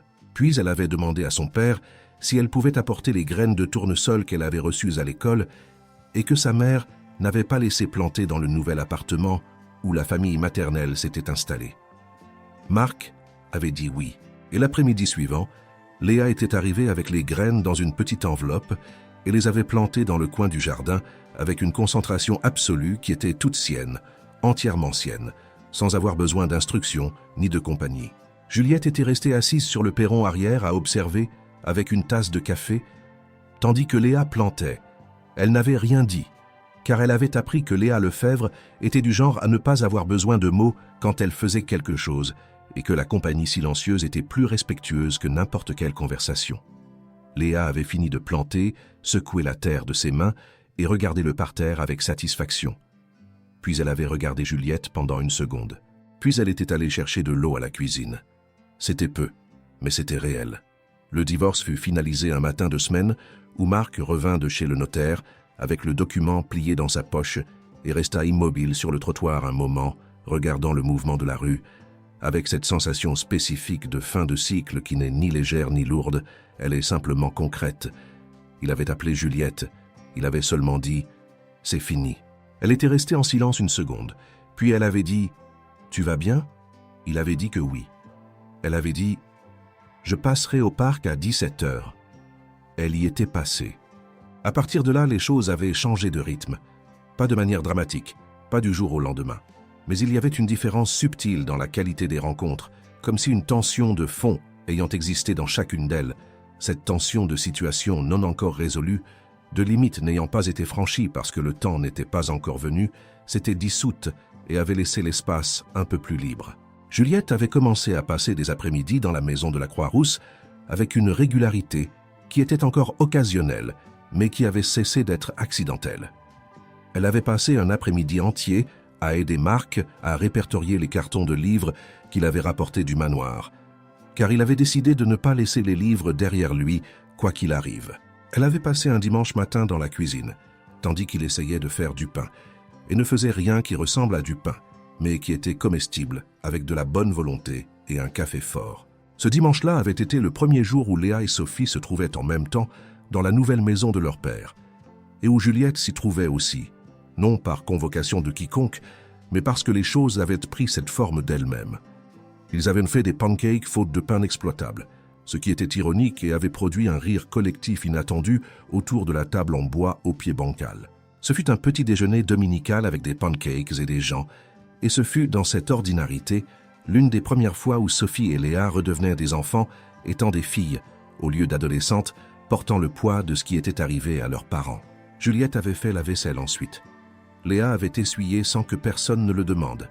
C'étaient 2 personnes de chaque côté d'un évier, et il y avait une conversation basse entre elles sur les tournesols et sur le moment où il fallait arroser et sur la quantité de soleil que ce coin du jardin recevait l'après-midi, et il y avait là quelque chose qui était l'opposé de tout l'affrontement ayant existé auparavant. C'était juste 2 personnes faisant la vaisselle et parlant de plantes. Et puis il y eut la nuit. Non pas une nuit spécifique devant être marquée sur le calendrier comme le moment où tout changea, mais une nuit qui fut, d'une certaine manière, la somme de nombreuses nuits, et de nombreux après-midi, et de nombreuses conversations sur un banc de parc. Il avait plu, une bonne pluie de celles qui tombent pour de vrai, lavent l'asphalte et font sentir la terre du jardin d'une manière qui n'existe que pour cela. Et Juliette était restée à la maison parce que le bus était en retard, et Marc avait dit que cela n'avait aucun sens de sortir sous la pluie quand il y avait un canapé disponible. Ils étaient restés dans le salon avec le son bas d'une radio qu'il avait trouvée sur Internet et qui passait de la musique sans interruption d'animateur. Et il y avait une qualité dans cette nuit. La pluie à l'extérieur, la chaleur à l'intérieur, la musique basse, les 2 personnes sur un canapé avec la distance qui existait encore, mais qui était devenue une distance différente, plus consciente, plus choisie, qui avait été la dernière nuit où cette distance avait eu besoin d'exister. Ce ne fut pas avec précipitation. Ce fut avec le calme de 2 adultes arrivés à ce moment par la route la plus honnête qu'ils aient trouvée et qui le savaient. Le lendemain matin, la pluie avait cessé. Le jardin était propre et brillant, avec cette qualité d'après la pluie qui rappelle au monde qu'il est possible de recommencer sans avoir besoin d'événements dramatiques. Marc avait fait du café. Il avait appris à faire du très bon café. Cela était venu naturellement, mieux que toute autre chose qu'il avait essayé de cuisiner. Et tous 2 avaient repris leur café assis sur les marches de derrière, regardant le jardin où le parterre de tournesol de Léa laissait sortir de terre ses premières petites feuilles vertes. Juliette était restée à regarder ses feuilles un moment. Puis elle avait dit, sans le regarder, de sa voix tranquille de quelqu'un nommant une chose déjà là avant les mots. « Tu sais que ma vie est différente de la tienne, que je partage toujours l'appartement avec Rosalie, que je travaille dans un snack, que je n'ai rien qui approche ce que tu as. » Il avait dit « Je sais ». Elle avait dit « Et ça ne te dérange pas ?» Il était resté en silence un moment. Puis il avait dit avec une honnêteté qui n'était ni défensive ni trop gentille, mais simplement vraie, « Tu es resté quand tout le monde est parti. Tu n'es pas resté pour ce que j'avais. Tu es resté pour moi. C'est plus rare que n'importe quoi d'autre que j'ai réussi à construire en 15 ans d'entreprise. Non, ça ne me dérange pas. Juliette était restée en silence avec son café entre les mains. Puis elle avait dit, avec ce coin de la bouche bougeant, d'une manière qu'il avait appris à reconnaître, « C'est juste. » Et c'est ainsi, par ce matin mouillé avec de petites tournesols et du bon café, que les choses étaient devenues simples. Non pas parce que la vie avait cessé d'être compliquée. La vie ne s'arrête pas. Léa avait encore des moments difficiles. Le processus de construction d'une relation avec les filles d'un homme ayant passé des années plus présent au travail qu'à la maison ne se produisait pas en un dimanche de pancakes. Il y avait des jours où Juliette sentait le poids de ce qu'elle avait laissé derrière elle. L'appartement de Rosalie où elle vivait encore, le service au snack, la vie qu'elle avait bâtie par ses propres efforts et qui ne disparaissait pas juste parce qu'une autre chose nouvelle apparaissait. Il y avait la question pratique de qui était qui dans cette chose en train de se construire. Et cette question n'avait pas encore de réponse, et il fallait être en paix avec le fait de ne pas encore avoir de réponse. Mais il y avait une chose qui était simple, une chose existant indépendamment de tout ce qui autour était complexe. Deux personnes arrivées à ce point par la route la plus honnête qu'elles aient trouvée, arrivées avec toutes les complications et toutes les erreurs et toute la distance sociale et toute l'asymétrie de monde, et qui malgré tout cela étaient là, sur ces marches de derrière, avec du café et des tournesols en développement, et la ville s'éveillant au loin et l'odeur de terre mouillée qui est, de toutes les odeurs du monde, celle qui ressemble le plus à un commencement. 6 mois s'étaient écoulés depuis cet après-midi au parc, et le temps, quand il est rempli de choses réelles, passe d'une manière différente, ni plus vite, ni plus lentement, mais plus dense, comme si chaque jour portait plus de substance que les jours d'avant, quand la vie était faite d'urgences qui ressemblaient à de la vie mais qui, de près, n'étaient que des urgences. La maison de la Croix-Rousse avait pris le rythme d'une maison habitée pour de vrai. Le réfrigérateur contenait de la nourriture que Marc avait achetée au marché du coin un mardi matin, non par commande téléphonique ni par assistant, mais personnellement, avec un panier de supermarché et la liste sur son téléphone mêlant café, papier essuie-tout et ce riz spécifique que Juliette avait dit une fois préféré. Les livres sur les étagères avaient des marque-pages dans plusieurs d'entre eux en même temps parce qu'il s'était remis à lire, non pas les rapports et projections ayant occupé toute sa lecture des 15 années précédentes, mais de vrais livres, avec des histoires et des personnages, et cette qualité de transport temporaire qu'il avait abandonné plus jeune et qu'il avait retrouvé avec la surprise de celui qui trouve un objet qu'il ne savait pas avoir perdu. Le jardin avait des tournesols. Ceux de Léa avaient grandi sans consulter personne, sur le rythme qu'ils voulaient avoir, hauts et un peu tordus comme ils ont tendance à l'être quand personne ne les attache à un tuteur, avec ces grosses têtes jaunes qui sont la chose la plus inutilement joyeuse existant par un matin de jardin. Léa était venue les voir grandir chaque week-end passé chez son père, et c'était cette croissance hebdomadaire vérifiable. Une paume de plus, une nouvelle feuille, le premier bouton, qui avait fourni le thème de conversation dont Léa et Juliette avaient besoin pour poursuivre leur version d'une entente, se construisant sans nom et sans hâte. Un samedi après-midi, tandis que toutes deux étaient au jardin avec l'outil de jardinage que Léa avait apporté, parce qu'elle avait cherché qu'il était nécessaire pour décompacter la terre autour des racines, Léa avait dit sans préambule, les genoux dans la terre et les yeux sur les plantes, « J'ai été odieuse avec toi ce jour-là dans le couloir. » Juliette était restée en silence un moment, puis elle avait dit, « Tu avais peur de perdre ton père. » Léa était restée à regarder la plante, puis elle avait dit, « Il n'a jamais été très présent de toute façon. » Mais c'était différent de savoir qu'il existait présent, même si distant, et d'imaginer qu'il pouvait disparaître pour de bon. Quand il s'est retrouvé dans l'état où il était, elle s'arrêta puis reprit, c'était la première fois que je réalisais que je l'aimais plus que je ne le laissais paraître. Juliette resta à regarder cette jeune fille de 15 ans qui venait de dire l'une des choses les plus honnêtes sur l'amour qu'elle ait entendue à n'importe quel âge. Elle n'avait rien dit. Elle avait pris l'autre outil de jardinage et décompacté la terre du côté opposé de la même plante. Et toutes deux étaient restées en silence dans ce jardin, travaillant de chaque côté de la même chose, ce qui est une façon d'être au même endroit. Sophie venait chaque fois qu'elle le pouvait, ce qui était moins souvent que Léa, parce que Sophie avait commencé à travailler sur un projet d'extension universitaire qui l'emmenait dans les quartiers périphériques 3 fois par semaine, et elle y avait découvert quelque chose qu'elle ne savait pas être en elle, attendant de paraître. Une inclinaison pour le travail social ne venant pas d'une instruction, mais d'une disposition interne ayant toujours été là. Marc avait écouté Sophie parler du projet avec une attention différente de celle qu'il avait eue par le passé pour les affaires de ses filles, qui était l'attention de celui qui écoute, mais qui, simultanément, classe l'information selon l'impact qu'elle aura sur l'agenda du lendemain. La nouvelle attention était autre. C'était l'attention de quelqu'un présent dans ce qu'il écoute, parce que ce qu'il écoute est la personne en face de lui, et la personne en face de lui est le point central. Juliette avait entendu ces histoires de Sophie et avait dit « Un après-midi où Marc s'était absenté brièvement pour répondre à un appel de l'entreprise, que Sophie était la personne qui la surprenait le plus dans tout cet univers nouveau qu'elle apprenait à habiter. Sophie s'était sentie légèrement mal à l'aise. Elle avait 17 ans et le compliment sincère provoque encore cet inconfort positif dont les gens ont ensuite la nostalgie. Puis elle avait dit, avec l'honnêteté qui était son trait le plus caractéristique, « Toi aussi tu me surprends. Je pensais que tu étais une chose et tu en étais une autre tout à fait. » Juliette avait dit, « Qu'est-ce que tu pensais que j'étais ?» Sophie avait réfléchi une seconde. Puis elle avait dit, « Quelqu'un qui voulait quelque chose que mon père possédait. Je pensais que tout le monde autour de lui voulait quelque chose qu'il possédait. » Juliette était restée en silence. Puis elle avait dit, « C'est logique que tu aies pensé ça. » Sophie avait dit, « Mais tu es parti. Les gens qui veulent quelque chose ne partent pas. » C'était comme observation très précis. La vie de Juliette avait changé de texture ces derniers mois d'une manière qu'elle traitait encore, car de tels changements ne demandent pas la permission avant de se produire et ne restent pas tranquilles ensuite pour être répertoriés. Elle avait démissionné du snack le 3e mois, non pas parce que Marc l'avait demandé ou parce qu'il y avait une pression en ce sens. Il y avait eu le soin explicite que ce ne soit pas une décision prise par lui ou à cause de lui, mais parce qu'elle avait trouvé un travail différent, dans un foyer pour personnes âgées du quartier voisin, qui avait fait appel à cette partie d'elle, ayant passé des semaines à soigner un homme inconscient et ayant découvert dans ce soin une aptitude qu'elle ne savait pas posséder. C'était un travail plus difficile, plus chargé émotionnellement, et il payait un peu moins que la combinaison snack plus bureau.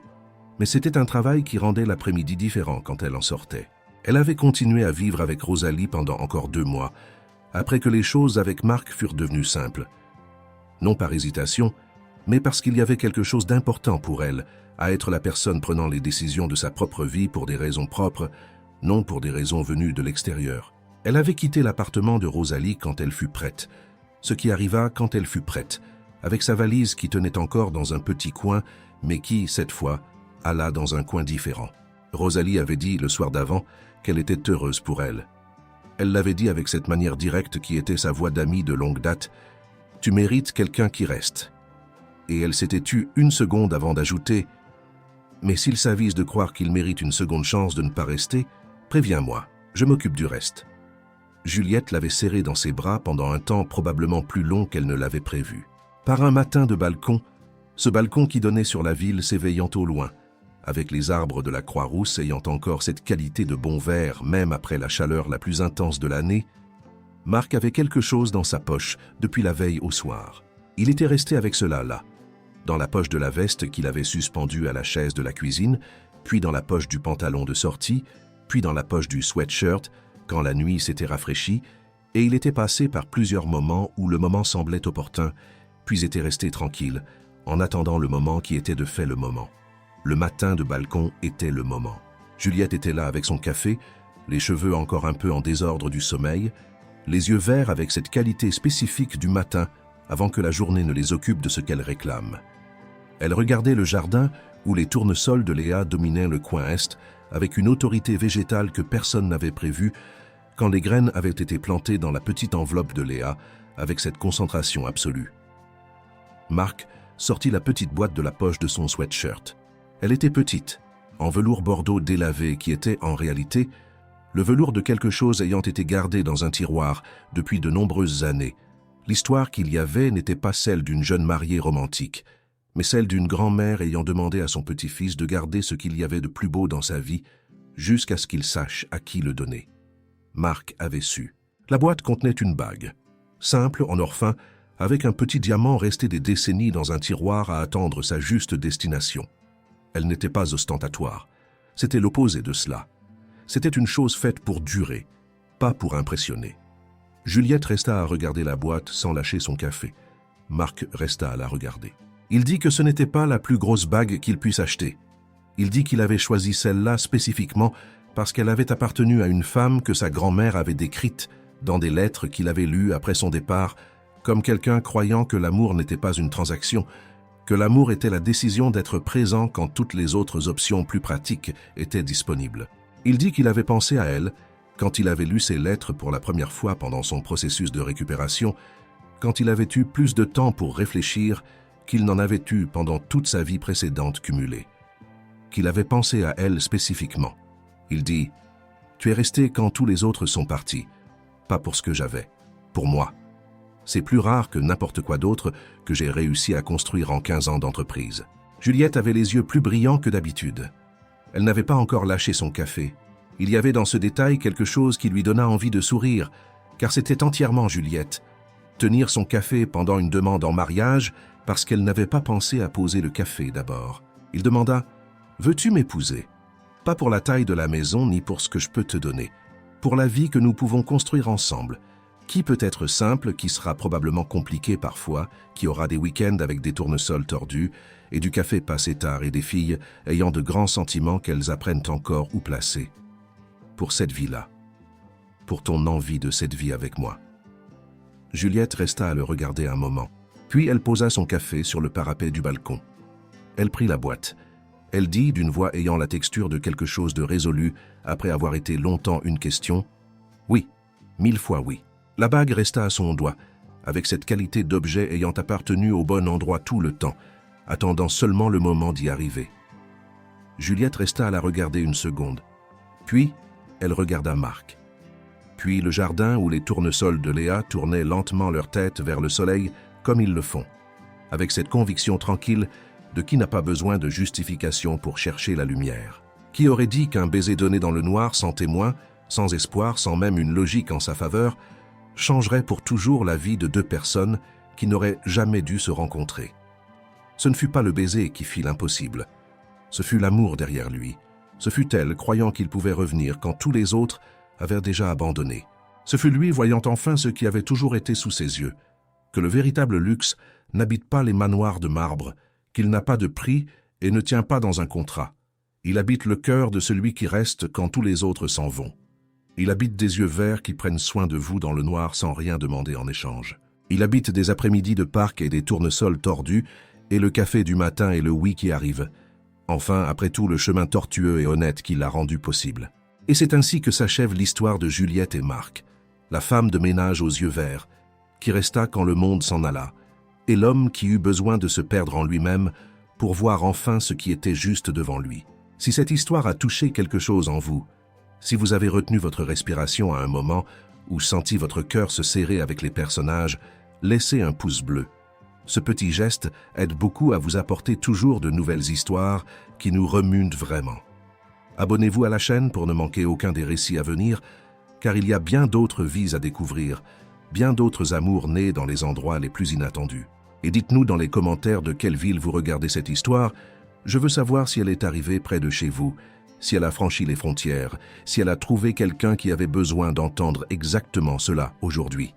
On se retrouve pour la prochaine histoire.